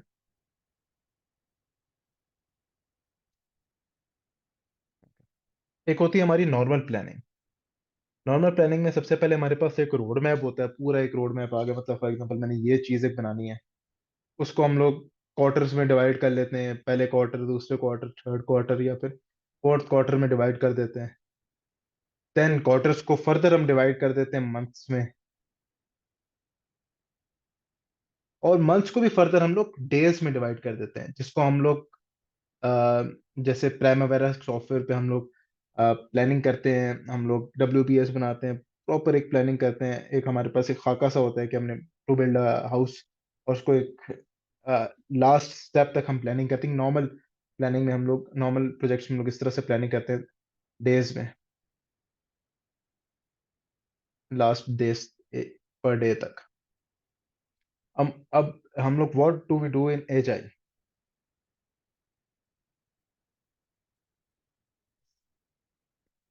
एजाइल में आप सेम प्रोसीजर है, थोड़ी सी टर्म्स डिफरेंट है। ये आपका एक एजाइल ओनियन है बेसिकली, ठीक है। इसमें आप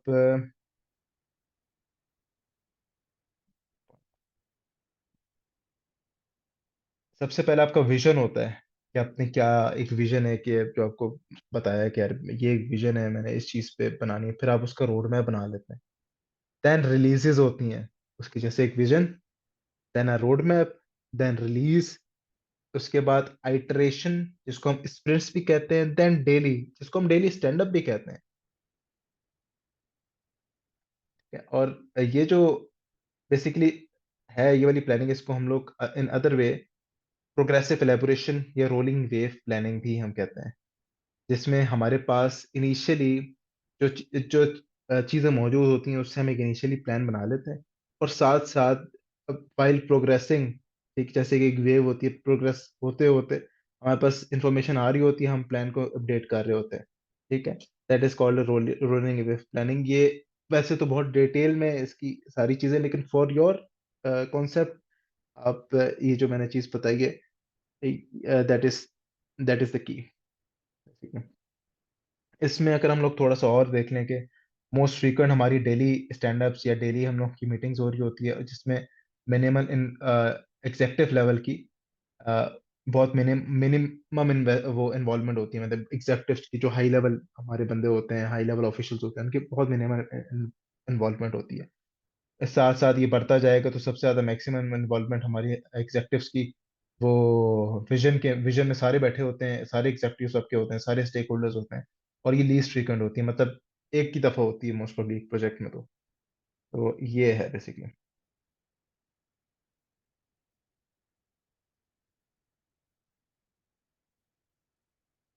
ओके, इसके बाद हमारे पास आ जाता है स्टेसी कॉम्प्लेक्सिटी मॉडल। ये क्योंकि एक कॉन्सेप्ट दिया गया है जो कि PMP के लिए, वो एग्जाम में जिस तरह जो कॉन्सेप्ट आएगा से आपको वो समझाऊंगा। अब इन डिटेल इसमें हम लोग जा भी सकते हैं, देख लेते हैं। This is a Stacey complexity model. देखने में ये बहुत कॉम्प्लेक्स सा लगता है, लेकिन इट्स वेरी सिंपल। आप इसको थोड़ा सा कर देखें ना, ये टेक्निकल कैपेबिलिटी है, यहाँ पे आप आपकी रिक्वायरमेंट्स हैं, ठीक है। आपकी टेक्निकल टेक्निकलिटी सर्टेन आप, ठीक है, आपकी कैपेबिलिटी आपके पास है और आपके पास रिक्वायरमेंट्स भी सारी मौजूद हैं, तो सिंपल प्रोजेक्ट है, और आप उसमें जो है ना प्रिडिक्टिव या फिर लीनियर अप्रोच यूज कर सकते हैं। फिर उसके बाद जितना कॉम्प्लिकेटेड होता जाएगा, कॉम्प्लेक्स होता जाएगा, आप अडेप्टिव अप्रोच की तरफ शिफ्ट होते जाएंगे, ठीक है। ये सिंपल इसका कॉन्सेप्ट है। यहाँ तक कोई क्वेश्चन है, यू कैन आस्क मी, और चैट बॉक्स में काइंडली डाल।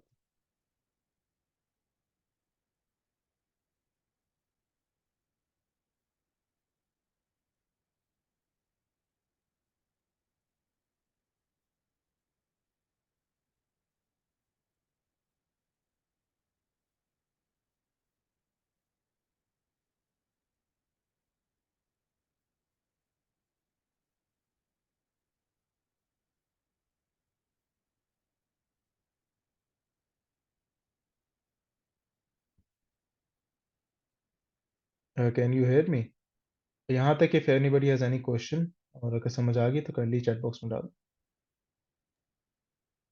एक्चुअली वो सिर्फ उसको देख रहे थे और समझने की कोशिश कर रहे थे, तो ओके ओके, इट्स इसको बहुत ज़्यादा डिटेल में देखने की ज़रूरत ही नहीं है। सिंपल सा ये है कि आपके जब क्या कहते हैं, आपके पास टेक्निकलिटी भी होगी, आपकी रिक्वायरमेंट्स भी वेल डिफाइंड होगी, तो आपने जो है ना लीनियर या प्रेडिक्टिव अप्रोच यूज़ करनी है। और जितनी ये चीज़ कॉम्प्लेक्स होती जाएगी, मतलब ये है कि आपकी टेक्निकल कैपेबिलिटी जो है सर्टेनिटी से बहुत ज़्यादा अनसर्टन होगी, आपको नहीं पता है कि क्या टेक्निकलिटीज इसमें इनकाउंटर हो सकती हैं, और क्या कहते हैं आपकी रिक्वायरमेंट्स भी जो है ना अपना एग्रीमेंट से फार हैं, इन एग्रीमेंट नहीं है आपकी, बहुत मिनिमम सी रिक्वायरमेंट्स आपके पास हैं, आपको नहीं पता रिक्वायरमेंट्स क्या है, कितनी है, सॉरी वेल डिफाइंड है भी या नहीं है, तो वो कॉम्प्लेक्स कहलाएगा, और वहां पे फिर आप एडेप्टिव या एजाइल अप्रोच यूज करेंगे। सॉरी, मैं वो सीक्वेंस फॉलो नहीं कर रहा मैसेज करके पूछने की, लेकिन ये अगर ये बात हो रही है हमारी कि ये स्टेक होल्डर्स के बीच में बात हो रही है ना, प्रोजेक्ट के स्कोप और the agreement between the stake holders.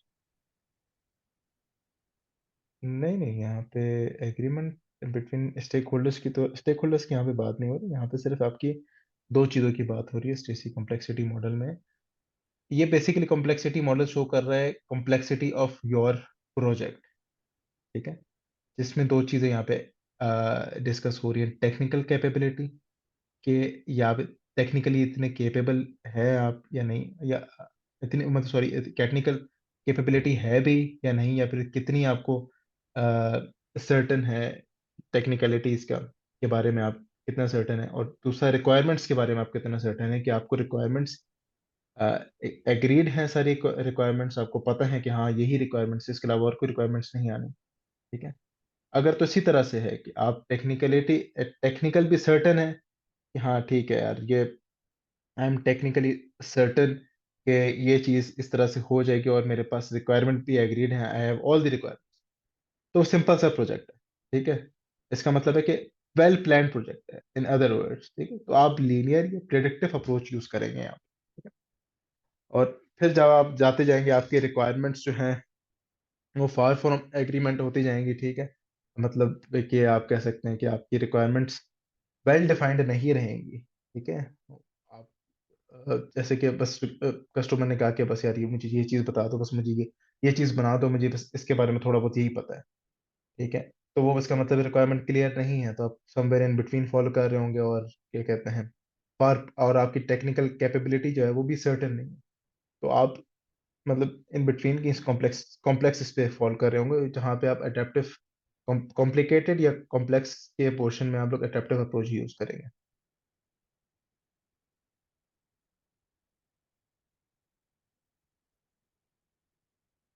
I hope it is clear.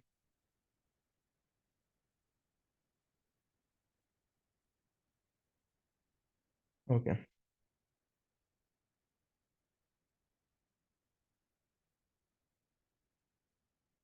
Okay जी, अब आपकी फेवरेट एक्टिविटी जी, ब्रेकआउट रूम की एक्टिविटी आ गई है, ये जितना हमने पढ़ा है it is the most important lecture, ठीक है, इसकी आप काइंडली ब्रेकआउट रूम्स में आपको भेजता हूँ, और माइंड मैप बना लें, ये this is a mind map जो कि मैंने बनाया था, ठीक है, इसमें कुछ चीज़ें भी आपको मैंने अभी फ़िलहाल नहीं कवर की, लेकिन वो आगे इंशाल्लाह मैं कवर करूँगा। It is a just example कि माइंड मैप किस तरह से बनाना।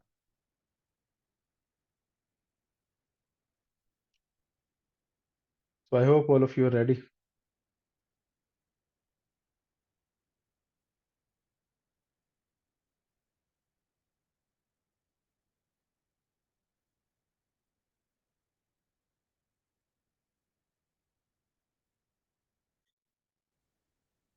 और जो प्लान ड्रिवन प्रोजेक्ट्स होते हैं, they are predictive where the scope is fixed and the delivery is changed. आपके पास लिमिटेड नॉन स्कोप, और आपके पास जो डिलीवरी है वो भी आपके पास सिंगल डिलीवरी होती है। जिस तरह आपके पास कंस्ट्रक्शन है घर का या ब्रिज आपने बताया हमें, और उसमें सिंगल डिलीवरी है, eight the and the result is name of scope भी आपको वही है, चेंज नहीं हो रहा।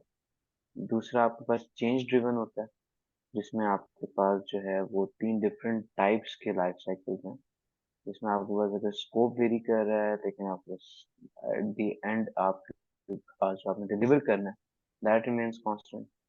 Second is incremental lifestyle where the scope is fixed, कि मगर जो आपको डिलीवरीज हैं वो मल्टीपल डिलीवरी हैं, या अच्छा अब्दुल, इसमें एक चीज है, ये मल्टीपल डिलीवरीज जो है ना, क्या नाम है, can they also be portfolios?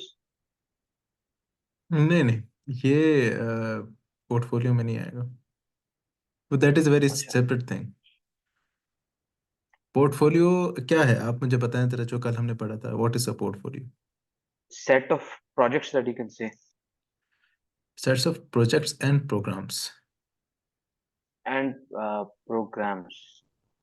Okay. Okay. What is a program? Program is a set of related projects. Yes. ठीक है। तो ये it is a project management methodology, कि आप एक प्रोजेक्ट को लेके किस तरह से चलेंगे। ठीक है। और दैट इज इटसेल्फ वो तो कॉम्बिनेशन ऑफ प्रोजेक्ट्स, ये बहुत सेपरेट थिंग्स हैं दोनों। Okay. अब फिर आपका agile life cycle, variable scope है, मल्टीपल डिलीवरीज हैं इसमें। और फिर उसके बाद उसके हमने 4 वैल्यूज डिस्कस की, which is the individual interaction over tools and processes are preferred. आपका जो working software over comprehensive documents, things should be easy to understand और less time taking for others to explain others, और चीजें ज़्यादा clear होनी चाहिए rather than मतलब इनके being stuck under piles of documents। और क्लैरिटी ट्रांसपेरेंसी से मेरे ख्याल से इसका ज़्यादा है लेना देना।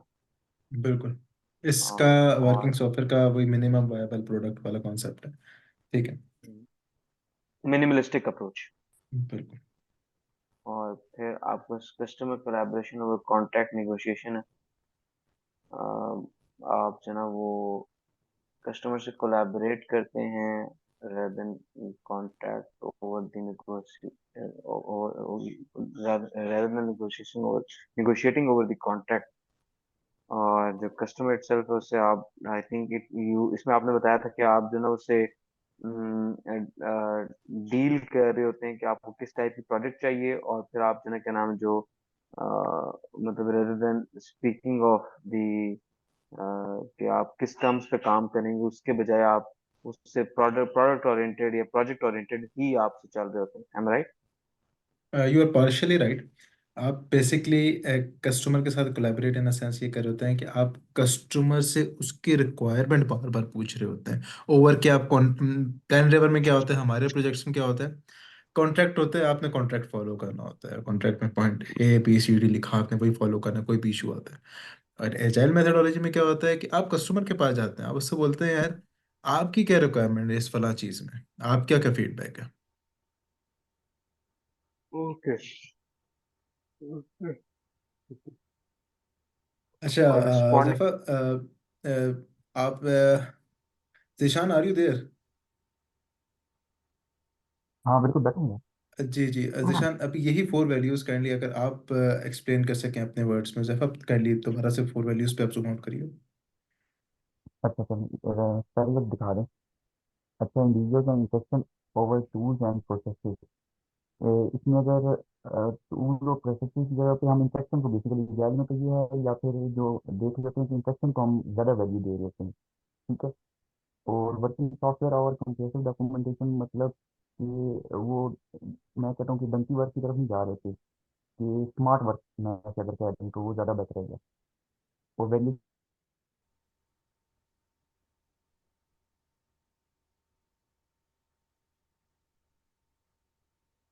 जी जिशान, आपको आवाज़ आ रही है? मेरे ख्याल से चलिए जिशान का कनेक्शन डिस्टॉर्ट हो गया। सर अजमल काइंडली अगर आप नहीं यहाँ करना से है कि अब। अगर आपने डॉक्यूमेंटेशन कर दिया, ये अगर अच्छा अच्छा, सॉफ्टवेयर वर्किंग ठीक है सॉफ्टवेयर है तो ठीक। उसमें आप नहीं कर देते टाइम के साथ साथ, और कॉन्ट्रैक्ट निगोशिएशन कॉन्ट्रैक्ट में चीज़ें होती हैं, लेकिन हाँ कस्टमर कस्टमर की सेटिस्फेक्शन वो हमारी ज़्यादा इंपॉर्टेंट है रादर देन कॉन्ट्रैक्ट। ठीक है। तो ओके वो एज गुड। पर जो हमारा क्लाइंट है वेरिएशन ला रहे होते हैं। ठीक है। तो नेक्स्ट आगे दिखा दें।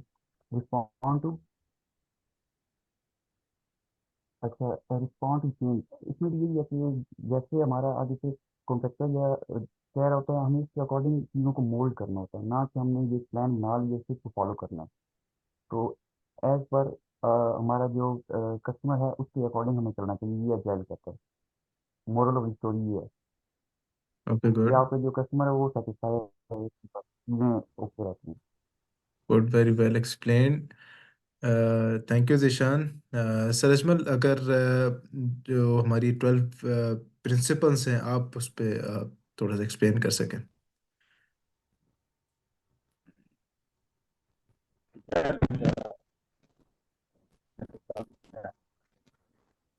प्रिंसिपल फॉलो करते थोड़ी सी डिस्टॉर्शन आ रही है सर आपकी तरफ से। हैं। सारी जी जी, आपकी आवाज़ आ रही है थोड़ी। में कस्टमर सेटिस्फेक्शन, कस्टमर रिक्वायरमेंट और रिक्वायरमेंट मीट करना चाहिए। वेलकम चेंज, कोई कस्टमर की तरफ से कोई बिल्डिंग चेंज आता है तो we should welcome that और approach customer base and deliver frequently. If I it to be done well, the product है feedback है clarity के साथ customer को deliver करते हैं report operation. Work together, teamwork, and trust and support. That is basically required in every organization, every team, every member is trusted and supported. That's why in the organization conduct face-to-face conversation necessary to of the target of the product between the team members. Working software, simple जो तरीका है to measure the progress of the team. Simple तरीके से working software के तरीके से working software इस्तेमाल करते हुए उसको प्रोग्रेस अपडेट में करना चाहिए। सस्टेनेबल डेवलपमेंट है, sustainability must step by step हम प्रोग्रेस अचीव कर रहे हैं जो टुवर्ड द फाइनल प्रोडक्ट में सस्टेनेबिलिटी जरूरी है। Continuous attention toward the quality and progress, maintain simplicity, we should keep the working understandable and simple. The teams working are self-organizing. The team working, the task है जो main game वो सारे खुद define करते हैं और अपने आप को ऑर्गेनाइज करते हैं towards achieving those goals, reflect and adjust. ये एक रेगुलर एक्टिविटी जिससे हम अपनी पुरानी जो वर्किंग है पिछली उसको रिव्यू करते हैं।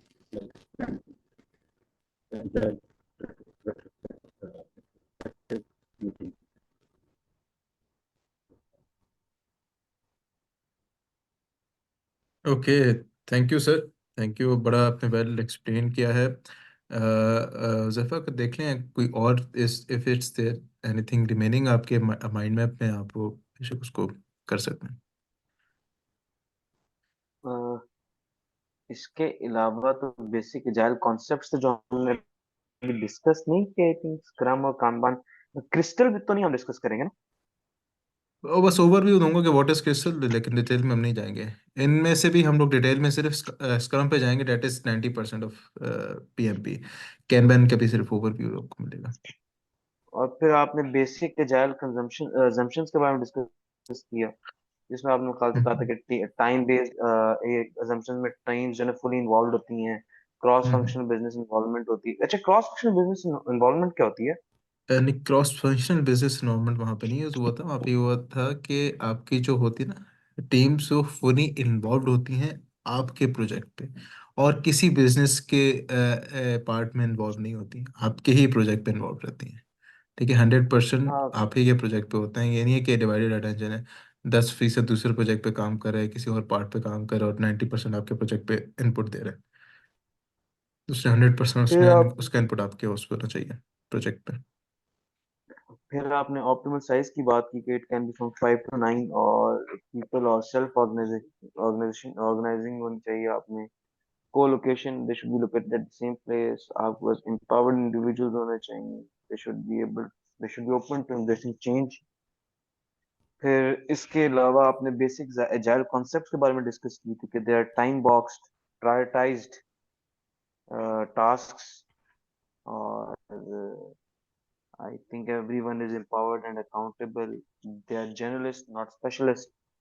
के बीच में आपने आई थिंक वो टी एक शेप जनरल डायग्राम दिखाया था जिसमें एक जर्नलिस्ट होता है जिसको अपनी जनरल क्या नाम है, जो आपने जो फील्ड होती है उसके बारे में he is a specialist but he knows about other fields that are working under him, या उस प्रोजेक्ट में जो चाहिए, जो स्किल्स चाहिए, जो काम चाहिए। फिर उसके बाद फिर आपने 80-20 रूल का आपने किधर डिस्कस किया था?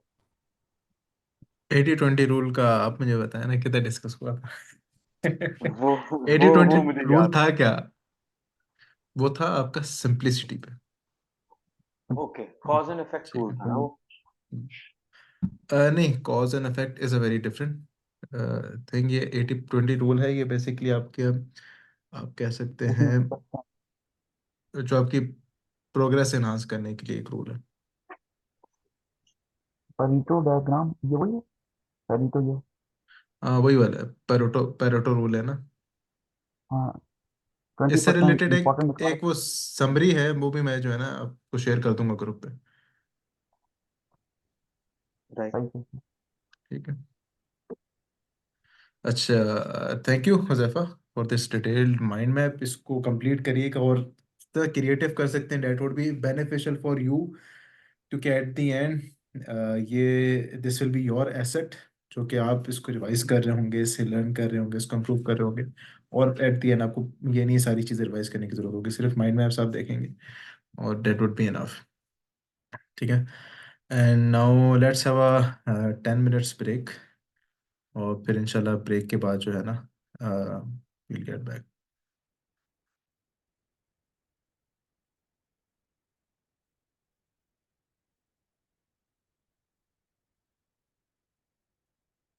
तो हमारे पास सबसे पहला इवेंट होता है स्प्रिंट इटसेल्फ, जो कि जिसका ड्यूरेशन हमारे स्प्रिंट होता है, जिसका ड्यूरेशन होता है व्हाट, आपको मैंने शायद नहीं बताया पहले, 1 to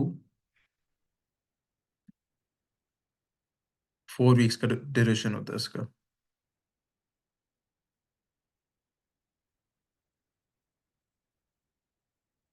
आइडियली 2 वीक्स ये स्पिरिट होता है। जैसे let's take example of this session, जिसका नाम मैंने आपको बताया था इनिशियली कि दिस इज अ स्प्रिंट, जो कि मैंने 4 वीक्स पे डिजाइन किया है। तो इंशाल्लाह हम इस स्प्रिंट को उसी तरह लेके चलेंगे। ओके, सेकेंडली इसमें आता है स्प्रिंट प्लानिंग। जो हमने ये स्प्रिंट बेसिकली बनाया, जो ये स्प्रिंट स्टार्ट किया, इसकी हमने शुरू में प्लानिंग की, जैसे कि मैंने प्लानिंग की आपको प्रेजेंट की फर्स्ट सेशन में, जो इंट्रोडक्शन सेशन था। उसके बाद डेली स्टैंड अप या डेली स्क्रम एक मीटिंग होती है, जो कि मैंने अभी आपको एक्सप्लेन की थी। डेट इज जो वो मीटिंग जो कि आप रोज कंडक्ट करते हैं, 15 मिनट्स की मीटिंग होती है, जिसमें आप डिस्कस करते हैं कि कल क्या हुआ था, व्हाट वाज डन यस्टरडे, आज क्या होगा, what will be done today, और अगर कोई इम्पीडमेंट्स या कोई रोड ब्लॉक्स हैं तो वो डिस्कस करते हैं सिर्फ। और अगर कोई रोड ब्लॉक्स या इम्पीडमेंट्स होते हैं तो आप उसको फॉलो अप मीटिंग डिस्कस करते हैं, डेली स्क्रम में डिस्कस नहीं करते, क्योंकि एक टाइम बाउंड एक्टिविटी होती है जो कि सेम टाइमिंग्स पे होती है और सेम जगह पे होती है, ताकि सारे उस को फॉलो करें और उधर आ सकें। थर्डली जो इवेंट होता है हमारा, ये सेरेमनी होती है, डेट इज स्प्रिंट रेट्रोस्पेक्टिव, जो कि मैंने आपको समझाया, जो कि बेसिकली लेसन्स लर्न मीटिंग होती है कि हमने इस पूरे स्प्रिंट में क्या किया, उससे क्या लेसन्स लर्न सीखे, मेरी टीम ने क्या क्या लेसन्स लर्न सीखे, और मैंने खुद क्या क्या चीज़ें सीखी। देन आखिर में आपको होता है स्प्रिंट रिव्यू, जिसमें आप कस्टमर को, एक क्लाइंट को भी बुलाते हैं, उसको प्रेजेंट करते हैं, ठीक है, उसका फीडबैक लेते हैं। वो फिर अगर कोई एडिशंस बताता है तो फिर आप उसको, एडिशंस को जो चेंजेस बताता है आप उसको इंक्लूड करते हैं। थर्डली आपके पास स्प्रिंट स्क्रम में आते हैं 3 आर्टिफैक्ट्स, जो कि आपके डॉक्यूमेंट्स कहलाते हैं। आर्टिफैक्ट्स, ये जो यहाँ पे लैंग्वेज यूज की गई है, that is a PMI terminology, PMP में जो हम लोग यूज करेंगे, ये वो है। हम इसमें सबसे पहले, sorry this is not sprint backlog, this is product backlog. Product backlog बनाते हैं, देन स्प्रिंट बैकलॉग बनाते हैं, देन प्रोडक्ट इंक्रीमेंट होता है। सब अभी तो फिलहाल ये नाम है, मैं बताता हूँ कि वो होता क्या है बेसिकली।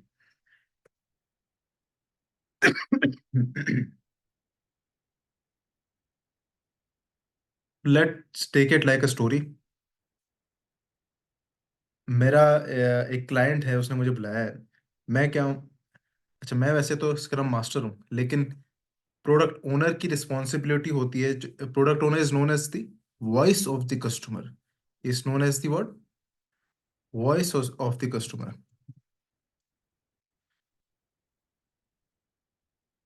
कभी भी जो हमारा स्क्रम मास्टर होता है, ठीक है, वो कभी भी डायरेक्टली कस्टमर के साथ नहीं डील करता। अगर कस्टमर की कोई रिक्वायरमेंट आई है तो वो कहता है आप चाहें, काइंडली प्रोडक्ट ओनर है, इससे जाके बात करें। इन स्क्रम, स्क्रम मास्टर की जो रिस्पॉन्सिबिलिटी है, इज ओनली द फैसिलिटेटर, ठीक है, जो आपके रोड ब्लॉक से इम्पीडमेंट हटाता है और आपको फैसिलिटेट करता है। He is a servant leader, ठीक है। सर्वेंट लीडर क्या होता है? सर्वेंट लीडर एक लीडरशिप का स्टाइल है, जिसमें आप basically, in other sense you are the servant of your team. आप अपनी टीम को सपोर्ट करते हैं, रादर देन आप उनके लिए खुद एक हर्डल बन जाए, ठीक है। और प्रोडक्ट ओनर, जैसे कि आपको बताया, वॉइस ऑफ द कस्टमर, ये प्रोडक्ट बैकलॉग मेंटेन करता है, ठीक है। ये कस्टमर के साथ इंटरेक्शन करता है, कस्टमर कोई भी चेंजेस बताएगा इसके पास लाएगा, ये उसको लिखेगा और फिर प्रायोरिटाइज करेगा। थर्डली डेवलपमेंट टीम होती है, जो कि इटसेल्फ काम करती है, ठीक है। जो आपकी टीम होती है बेसिकली, जिन्होंने वर्क एग्जीक्यूट करना होता है। अब सबसे पहले आपका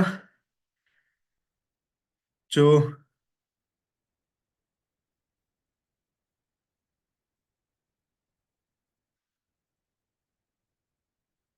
कस्टमर होता है, ठीक है, या यूजर आप कह सकते हैं, इसने एंड यूजर आप कह रहे हैं, उसके पास प्रोडक्ट ओनर जाता है और यूजर स्टोरी उससे लेता है। मैं उसकी जो भी स्टोरी होती है ना, कि यार उसने क्या, बेसिकली रिक्वायरमेंट लेता है।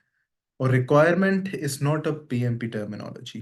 PMP में बस एक फैंसी सी टर्म है, यूजर स्टोरी, हम वो यूज करते हैं। प्रोडक्ट ओनर होता है, हम प्रोडक्ट ओनर को PO कहते हैं, ठीक है। लेट्स टेक इट, ताकि हम ज़्यादा टाइम इसमें ना जाए, वो जाता है कस्टमर के पास, ठीक है। उससे क्या लेता है? यूजर स्टोरी लेगा।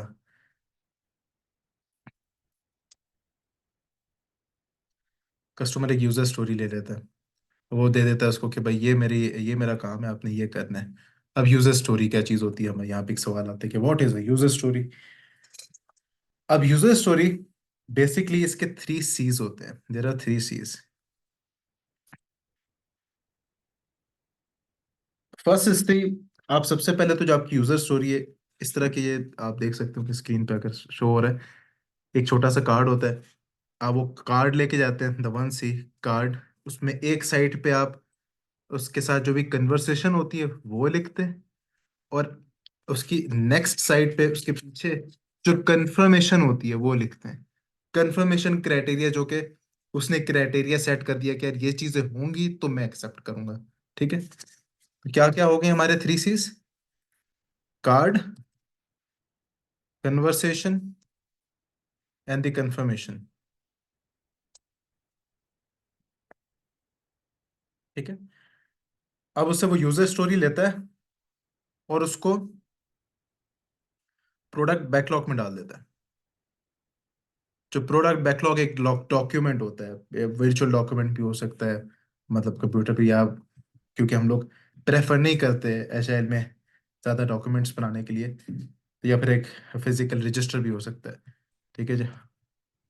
Product backlog, product backlog simply आपका लिस्ट ऑफ यूजर स्टोरीज होती है। जो आपका कस्टमर यूजर जो भी यूजर स्टोरीज देता है, उसकी पूरी एक लिस्ट होती है इसमें। सिंपल, ये इस यूजर स्टोरी के लेकर आके प्रोडक्ट बैकलॉग में डाल देता है। सिंपल, ठीक है। अच्छा, एक और चीज मैं यूजर स्टोरी में मिस कर गया कि यूजर स्टोरी होती किस तरह से है। वो ऐसे बताते हैं कि एज आ यूजर, ठीक, I want this so that this. Simply इसको हम अपनी एग्जांपल से रिलेट करते हैं पीएमपी की, कि as a trainer I want to train more PMP certified so that the value of PMP in Pakistan can be increased। अब ये एक यूजर स्टोरी है, ठीक है। आपके तौर पे हो सकती है कि as a student I want to become, और as a professional I want to become PMP certified so that it can enhance my credibility। This is a user story. यहाँ तक if you are with me, kindly chat box में बता दें आपको यहाँ तक चीज समझ आ गई तो।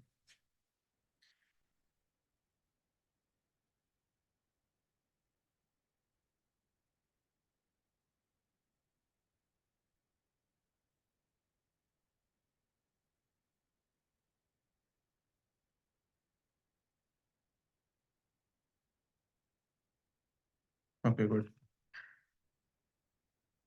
अच्छा, यूजर स्टोरी उसने प्रोडक्ट बैकलॉग में डाल तो दी, लेकिन अब उधर बहुत सारी यूजर स्टोरीज जमा हो जाएंगी। जब वो सारी यूजर स्टोरीज उसमें डालेगा, देखिए बहुत सारी यूजर स्टोरीज जमा होगी, उसको प्रायोरिटाइज करना पड़ेगा, ठीक है। अब प्रायोरिटाइज सबसे पहले तो वो करेगा, दो चीजों से प्रायोरिटाइज होता है। एक होता है वैल्यू से, और दूसरा होता है आपका रिस्क से, कि उस यूजर स्टोरी की वैल्यू कितने है और उसका रिस्क कितना है। इसको भी मैं समझाता हूँ कि किस तरह से। अभी वैल्यू को वैल्यू प्रायोरिटाइजेशन के मेथड्स होते हैं, ठीक है।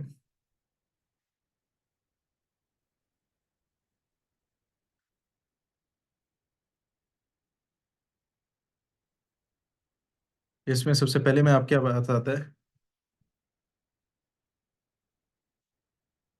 मॉस्को टेक्निक, ठीक है। अब ये क्या होती है? प्रायोरिटाइज करना है ना अपने यूजर स्टोरी को अकॉर्डिंग टू द यूजर की, यूजर के सामने स्टोरी की क्या वैल्यू है, आपने उसको देखते हुए इसको प्रायोरिटाइज करना है। Moscow is basically acronym of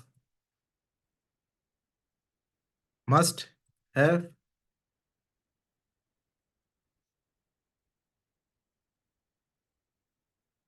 should have, could have,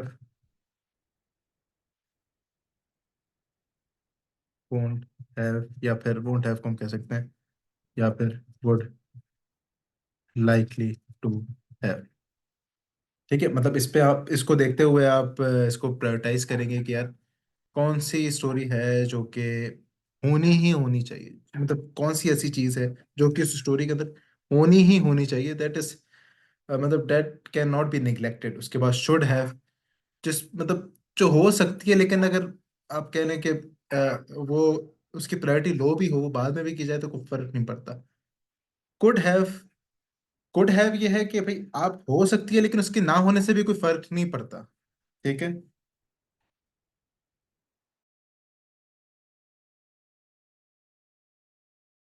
sorry, शायद बैकग्राउंड में आपको थोड़ी सी नॉइज आ रही हो। अच्छा, लास्ट पे आपको वोंट हैव।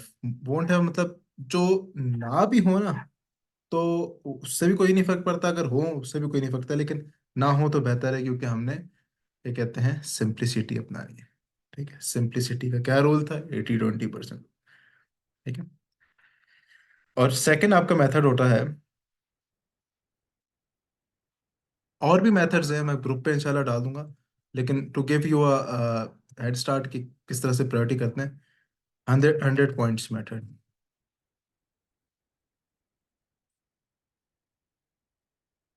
ठीक है। अब 100 पॉइंट्स मेथड क्या होता है? फॉर एग्जाम्पल, आप क्या करते हैं, आपके पास एक मैं एक नाम बनाता हूँ।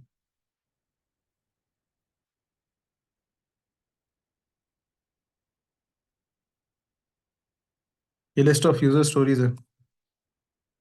यूजर स्टोरी को यूएस कह दिया हमने। ठीक है, आप कस्टमर को कहते हैं कि यार इसमें से ना मुझे बताओ कि, बल्कि फॉर एग्जाम्पल हम डॉलर से लेके चलते हैं, कस्टमर को बोलते हैं यार ये तुम्हारे पास ये $100 हैं। ठीक है, तुम एक काम करो, मुझे बताओ कि अगर तुम्हारे पास सिर्फ $100 हो तो कौन कौन सी ऐसी यूजर स्टोरीज होंगी जो तुम पहले करोगे। वो बता देगा यार ये वाली होगी, मतलब ये वाली होगी, ये होगी, ये होगी, सारी, मतलब वो 5-6 ना यूजर स्टोरीज बता देगा। तो आपको पता चल जाएगा कि यार अकॉर्डिंग टू हिज वैल्यू, मतलब उसके लिए क्या चीज ज्यादा वैल्यूएबल है। या आप $100 की जगह 100 पॉइंट्स भी दे सकते हैं। क्या यूजर को कि यार यू हैव 100 पॉइंट्स, मुझे काइंडली बताएं कि आप किस यूजर स्टोरी को कितने पॉइंट्स देंगे, ताकि उसे आपको पता चल सके कि उस यूजर स्टोरी की उस यूजर के सामने कितनी वैल्यू है। यहाँ तक आपको बात समझ आ गई?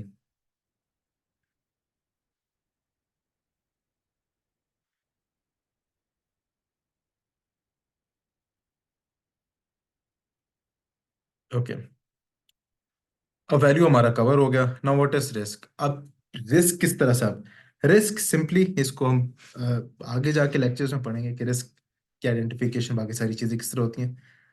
फॉर दिस लेक्चर आपकी जो रिस्क है वो टीम आइडेंटिफाई करती है। आफ्टर आपका वैल्यू, जब वैल्यू आप प्रायोरिटाइज हो जाता है अकॉर्डिंग टू द वैल्यू, तो वो देखती है कि यार आपकी फला यूजर स्टोरी कितनी रिस्की है फॉर देम। ठीक है, कितना रिस्क इन्वॉल्व है उसके अंदर, अकॉर्डिंग टू डेथ वो प्रायोरिटाइज कर देता है। प्रोडक्ट बैकलॉग आपका बन जाता है एक, ये आप कह सकते हैं जैसे एक आपका प्रोडक्ट बैकलॉग बन गया। ठीक है, इसमें आपने क्या किया, यूजर स्टोरीज जो है ना आपकी आ जाएंगी starting from high value, high risk. ठीक है, फिर आप कह सकते हैं हाई वैल्यू, मीडियम रिस्क, आपकी मर्जी जिस तरह से, हाई वैल्यू, लो रिस्क। ठीक है, एंड सो ऑन, सारे इस तरह करते करते ना एक पूरा आपका प्रोडक्ट बैकलॉग हो जाएगा प्रायोरिटाइज। अब आपका बैकलॉग हो गया प्रायोरिटाइज। अब नेक्स्ट आपने क्या करना है, आपने स्प्रिंट प्लानिंग एक मीटिंग कॉल कर लेनी है।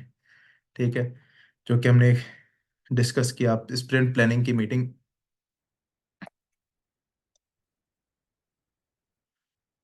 कॉल कर लेंगे। उसमें आप डिस्कस करेंगे कि ये इस स्प्रिंट में हमने क्या क्या गोल्स होंगे और क्या क्या यूजर स्टोरीज हमने करनी होगी। अब यूजर स्टोरी क्या क्या करनी होगी, इसमें भी एक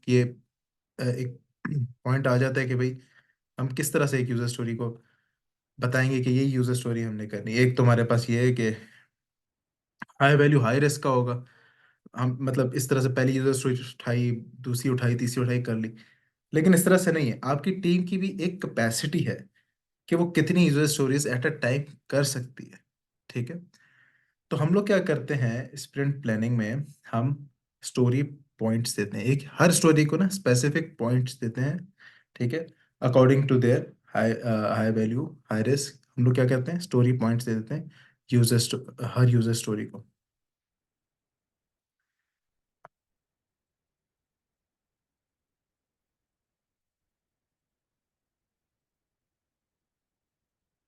कि फॉर एग्जांपल एक यूजर,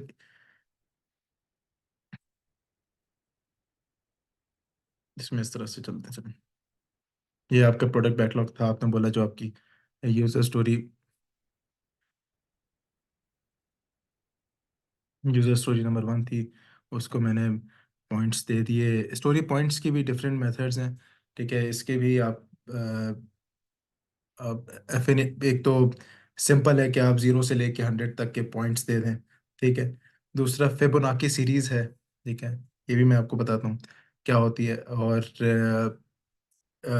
तीसरा एक रिलेटिव एस्टिमेशन है, मतलब आप किसी और चीज़ से एस्टिमेट करके कि भाई अगर फॉर एग्जांपल आपने एक शर्ट बनानी है, तो आप एक छोटी शर्ट से मीडियम साइज शर्ट से एस्टिमेट करके कि यार ये अगर मीडियम है तो मेरे लिए लार्ज क्या होगी और मेरे लिए स्मॉल क्या होगी।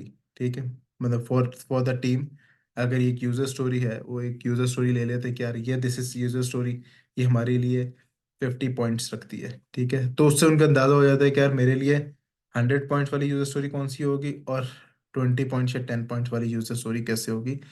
इस तरह से इसका मैं आपको इंशाल्लाह आगे बता दूंगा कि किस तरह से, मतलब हमने पॉइंट्स दे दिए, 20 पॉइंट्स दे दिए, ठीक है, यूजर स्टोरी को। फिर यूजर स्टोरी नंबर 2 को हमने 10 पॉइंट्स दे दिए।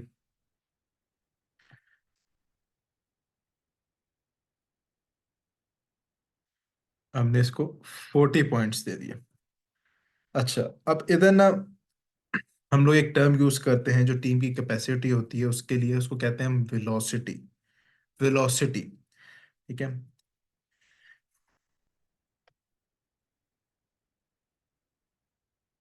ये होता है basically the number of story points जो एक टीम उस स्प्रिंट में कर सकती है, जो उसकी कैपेसिटी है, ठीक है।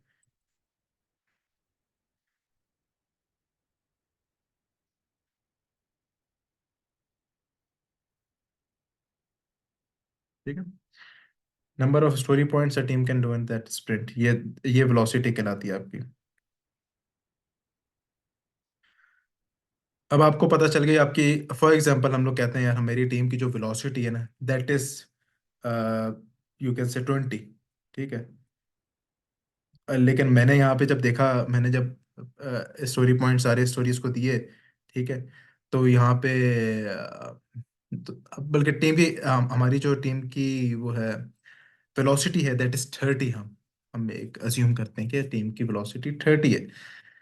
अब मैंने यहाँ पे बनाना है स्प्रिंट बैकलॉग, जो कि बेसिकली टीम बनाती है। प्रोडक्ट बैकलॉग प्रोडक्ट ओनर बनाता है और प्रायोरिटाइज करता है। स्प्रिंट बैकलॉग टीम बनाती है विद फैसिलिटेशन, उनको फैसिलिटेट करते हैं प्रोडक्ट ओनर और स्क्रम मास्टर।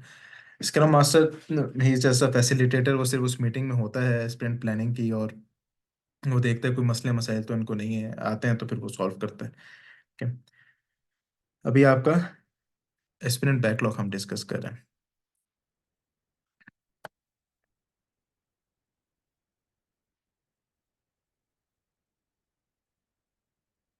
अब आप इसमें क्या करेंगे, अब आपने ये देखा प्रोडक्ट बैकलॉग को, क्यों आपने ये जब स्टोरी पॉइंट्स दिए हर यूजर स्टोरी को, तो आपको पता चला पहले ये मैं तो तीसरी यूजर स्टोरी उठा ही नहीं सकता, ठीक है। मैं तो सिर्फ पहली 2 यूजर स्टोरीज उठा सकता हूँ, क्योंकि मेरी तो टीम के कैपेसिटी, मेरी अपनी मतलब मैं I I am web team member, और तो मेरी तो कैपेसिटी ही इतनी है। तो मैं उसमें सिंपली वही डालूंगा अपने स्प्रिंट बैकलॉग में जो मैं कर सकता हूँ, मतलब मैं यूजर स्टोरी 1 और यूजर स्टोरी 2 में कर सकता हूँ, ठीक है। ये मेरा बन गया क्या, sprint backlog after sprint planning, ठीक है।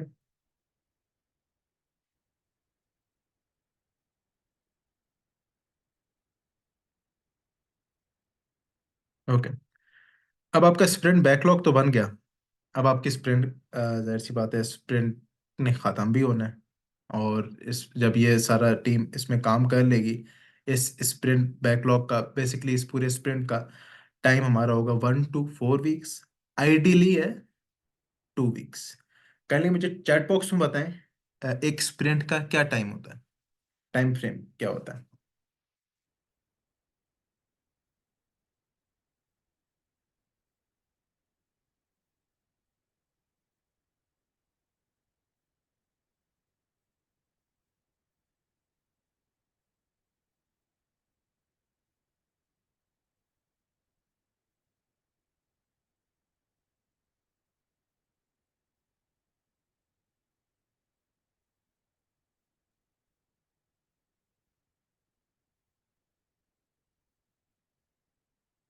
ओके गुड जिसम।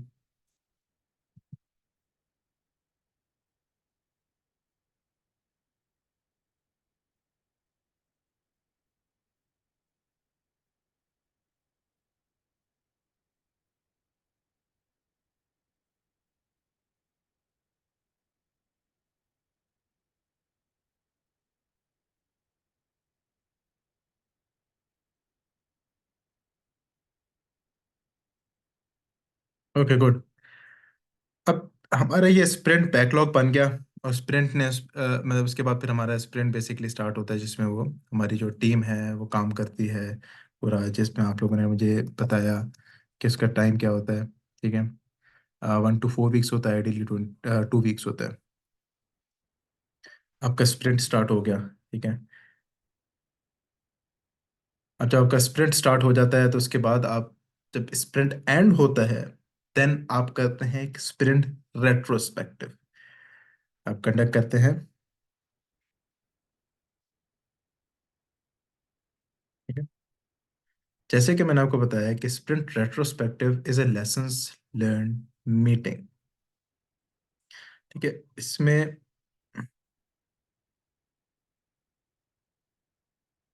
Just give me moment.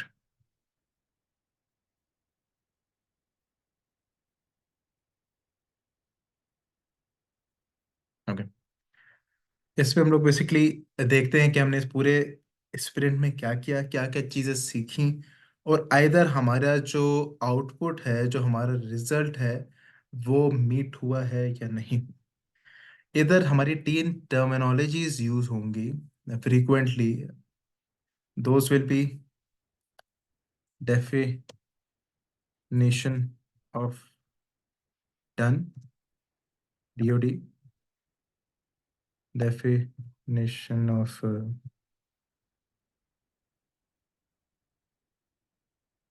ready,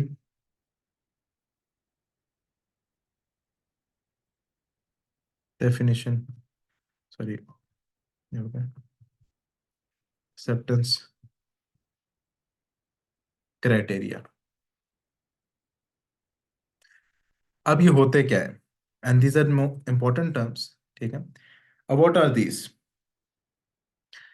definition of ready क्या होती है, सबसे पहले हम ये डिस्कस करते हैं। डेफिनेशन ऑफ रेडी वो होती है जो टीम बताती है कि यार दिस इज डेफिनेशन, जो कि अगर ये सारी चीज़ें पूरी हो गई तो इसका मतलब है कि हमारा रिजल्ट, हमारा प्रोडक्ट रेडी है। ठीक है, ये जो टीम बनाती है।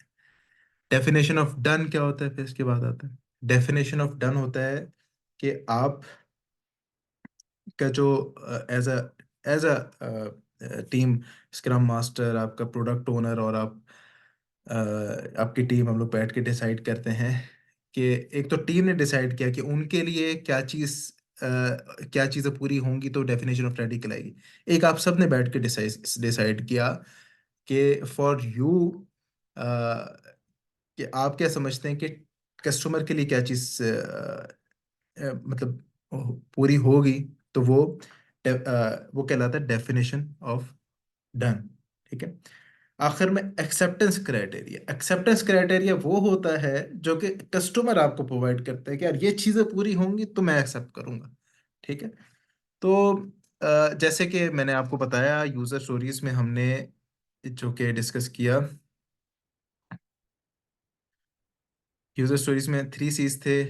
कार्ड, द कन्वर्सेशन है, द कंफर्मेशन। यहाँ पे जो कंफर्मेशन है ना, that is basically the acceptance criteria, जो उसने बताया भी ये कंफर्मेशन, ये चीज़ें होंगी तो मैं पूरी करूंगा, जो कि आपने उस कार्ड के पीछे लिख लिया था। ठीक है, that will be acceptance criteria. अच्छा, इसमें हम लोग क्या कहते हैं, अ, रोटी की एग्जांपल ले सकते हैं कि आप रोटी बना रहे होते हैं। ठीक है, तो अगर किसी ने बनाई है या बनते हुए देखी है फॉर एग्जांपल, तो रोटी बनाने से पहले ना आप कह लेते हैं यार ठीक है, मेरे पास सही सारी चीज़ें पूरी है ना, मेरे पास आटा भी पूरा है, चलो आई हैव दी पैन और सारी चीज़ें पूरी हैं, थोड़ा बहुत ऑयल भी है। तो that is definition of ready कि yes, for me being ready, मेरे लिए सारी चीज़ होना जरूरी है। ठीक है, अब जो है ना, आप रोटी बना रहे हैं, रोटी बनाने के बाद आपने जो है ना, वो रोटी रख दी कि साइड पे, आप आपके हिसाब से रोटी जब बन जाएगी आप उसको तब तवे पे से उतारेंगे और प्लेट में रख देंगे कि यार ये, हाँ ठीक है, ये बन गई, मैं इसको ना प्लेट पे रख देता हूँ। That is for you definition of done. ठीक है, लेकिन फिर क्या होगा, आपकी वाइफ आएंगी, इफ यू आर मैरिड, वो चेक करेंगे, बोलेंगे यार ये क्या बनाया है। ठीक है, फिर आपको रियलाइज होगा यार मैंने एक्सेप्टेंस क्राइटेरिया तो देखा ही नहीं। ठीक है, तो मैं, मतलब योर वाइफ वो यूजर थी, खानी तो उन्होंने रोटी थी, ठीक है। तो उनका क्राइटेरिया तो आपने मैट नहीं किया, ठीक है। उनका जो क्राइटेरिया था that was acceptance criteria. I hope this is clear.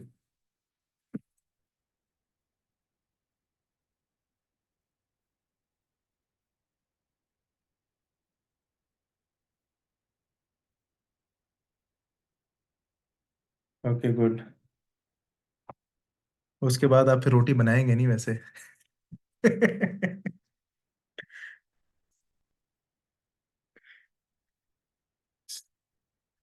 Okay, after sprint retrospective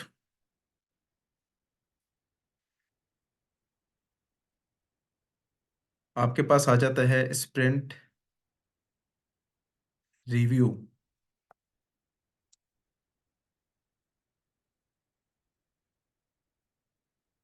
sprint review क्या होता है?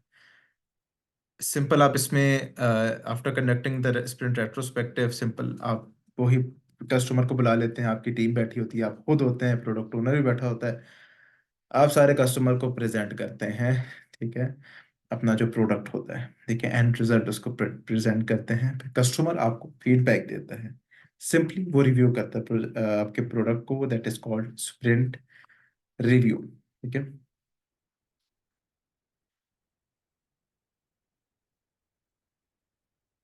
सो यहाँ तक कोई भी क्वेश्चन है? Kindly do let me know. बाकी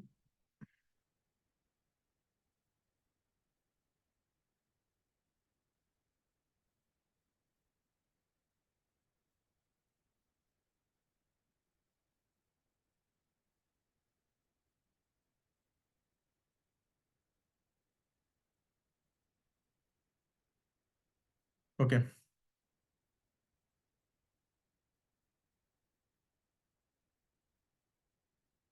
थोड़ा सा इसको जो पीएमआई की स्लाइड्स हैं उससे भी देख लेते हैं कि उन्होंने क्या बताया हुआ है, फिर आपके माइंड मैप की तरफ जाएंगे हम।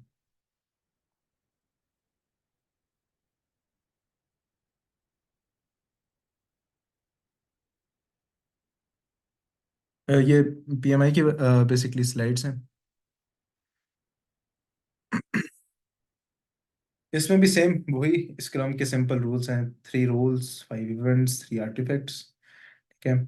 और 353 का बेसिकली इन्होंने बताया स्क्रम का रूल ना, ठीक है। इसमें ये आपको 353 याद रहे तो स्क्रम पूरा जो मैंने आपको समझाया दैट इज स्क्रम। इसमें थोड़ी बहुत जो चीज़ें होंगी दैट वुड मैं अगर रह गई हूँ मैं आपको बता दूँ, ठीक है। इसमें आप जैसे कि देख सकते हैं 5 इवेंट्स हैं। स्प्रिंट, स्प्रिंट की फिक्स ड्यूरेशन होती है। ड्यूरेशन क्या होती है? 1 to 4 वीक्स, आइडियली 2 वीक्स, ठीक है। ये फिक्स्ड होती है, ये चेंज नहीं हो सकती।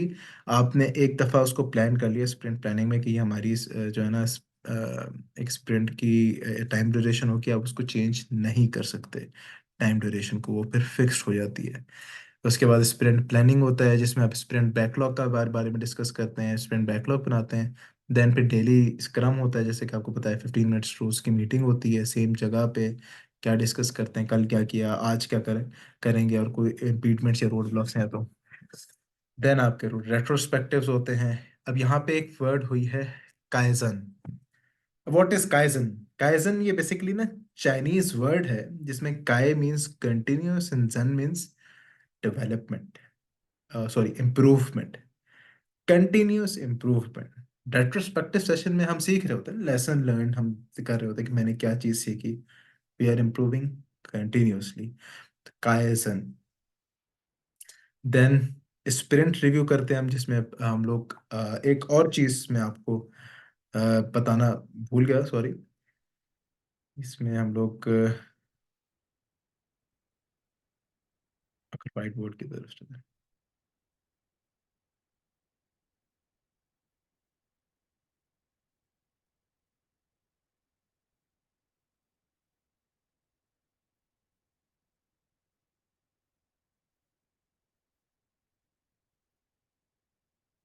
ओके, अच्छा, आफ्टर स्प्रिंट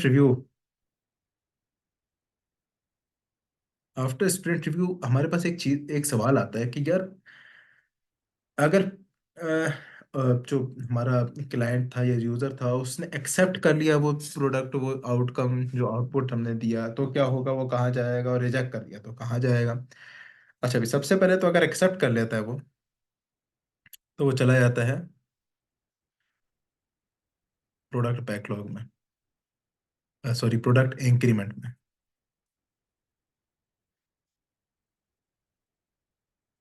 ये भी एक डॉक्यूमेंट होता है, जैसे कि हमने पढ़ा था, जो आर्टिफैक्ट्स हैं, ठीक है, ये इसमें प्रोडक्ट इंक्रीमेंट होता है। ठीक है, ये स्प्रिंट रिव्यू के बाद जो आपका एक्सेप्टेड है वो इधर चला जाता है, और जो रिजेक्टेड है अब उसका क्या होता है, वो भाई साहब उठ के यहाँ से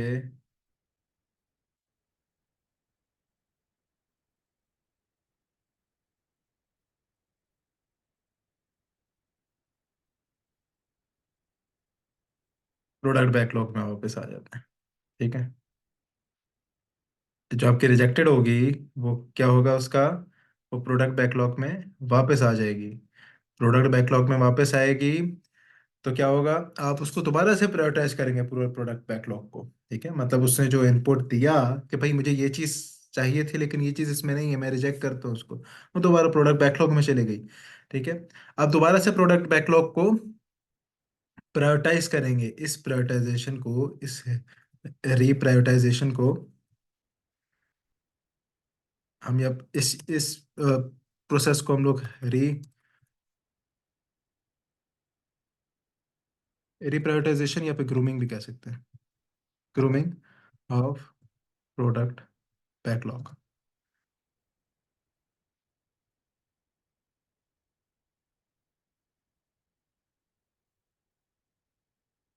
ये चीज़ आई होप सबको समझ आ गई, मतलब जो हमारा एक्सेप्ट हो जाती है यूजर स्टोरी, वो चली जाती है प्रोडक्ट इंक्रीमेंट में, जो रिजेक्ट हो जाती है वापस इधर प्रोडक्ट बैकलॉग में आ जाती है, और फिर हम उसकी ग्रूमिंग या रिप्रायोरिटाइजेशन करते हैं दोबारा से। काइंडली इसका बता दें अगर आप लोगों को समझ आ गया, इसमें कोई क्वेश्चन है तो बोले।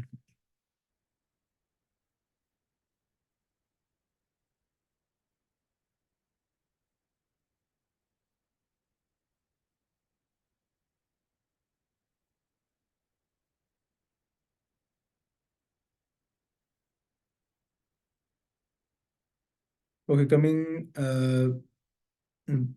अगेन ऑन द स्लाइड, इसमें फिर हम लोग थे स्प्रिंट रिव्यू पे। स्प्रिंट रिव्यू में जो आपकी एक्सेप्ट हो जाती है यूजर स्टोरी, वो प्रोडक्ट इंक्रीमेंट में चली जाती है। वेलोसिटी आप डिस्कस करते हैं कि हाँ, मतलब आपने क्या कहते हैं, जो स्टीम की कैपेसिटी थी हाँ वही रहनी चाहिए, या हम चेंज कर सकते हैं, उससे ज़्यादा कोई बढ़ा सकते हैं नहीं, ये भी डिस्कस करते हैं स्प्रिंट रिव्यू में।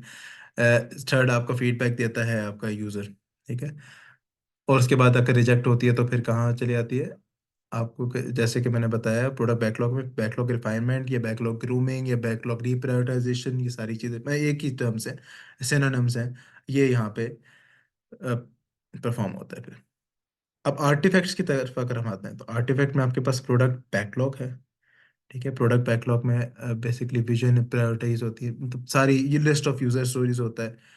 स्प्रिंट बैकलॉग जिसमें हम स्प्रिंट गोल सेलेक्ट करते हैं, जिसमें हम नोन वर्क जो है हमें चीज़ पता होती है वो हम कैपेसिटी के हिसाब से हम लोग इसमें वर्क करते हैं। प्रोडक्ट इंक्रीमेंट, ठीक है, जो जो यूजर स्टोरी हमारी डेफिनेशन ऑफ टर्न और एक्सेप्टेंस क्राइटेरिया मेट कर देता है वो फिर, और यूजर एक्सेप्ट कर लेता है वो फिर प्रोडक्ट इंक्रीमेंट में जाता है। मैं जो जितना भी कंप्लीटेड वर्क है वो प्रोडक्ट इंक्रीमेंट में आएगा, सम ऑफ कंप्लीटेड वर्क, जो कि वैल्यू प्रोवाइड करता है कस्टमर को। रोल्स में प्रोडक्ट ओनर का बताया गया है, जो कि voice of the customer as previously discussed होता है, जो कि विजन सेट करता है आपका, प्रायोरिटी, प्रोडक्ट बैकलॉग की प्रायोरिटाइजेशन करता है। इसके बाद आ जाता है scrum master, you yourself the project manager और the scrum master is a leader who serves, जिसको हम कहते हैं सर्वेंट लीडर। ठीक है, और कंटिन्यूस इम्प्रूवमेंट, ये इंश्योर करता है कि इसकी टीम कंटिन्यूसली इंप्रूव हो रही हो, प्रोसेसेस कंटिन्यूसली इंप्रूव हो रहे हो। थर्डली, डेवलपर्स या टीम, या डेवलपमेंट टीम या टीम, ठीक है, वो बेसिकली नॉलेज, कैपेबिलिटी, क्वालिटी, ये चीज़ें इंश्योर करती है। और टीम के बारे में आपको जैसे कि बताया, कितने मेंबर्स होने चाहिए, किस तरह की टीम होनी चाहिए, वो हम इन डिटेल डिस्कस कर चुके हैं।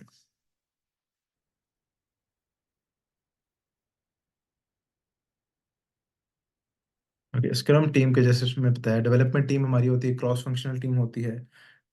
उसमें नेसेसरी स्किल सेट्स मौजूद होता है टीम में, टीम मेंबर्स में। प्रोडक्ट ओनर बेसिकली रिस्पॉन्सिबल होता है डायरेक्शन ऑफ द प्रोडक्ट के लिए, और प्रोडक्ट ओनर रैंक करता है वर्क बिजनेस वैल्यू और वैल्यू के हिसाब से, और बिजनेस वैल्यू के हिसाब से प्रोडक्ट ओनर प्रायोरिटाइज करता है, और रिस्क के हिसाब से टीम प्रायोरिटाइज करती है।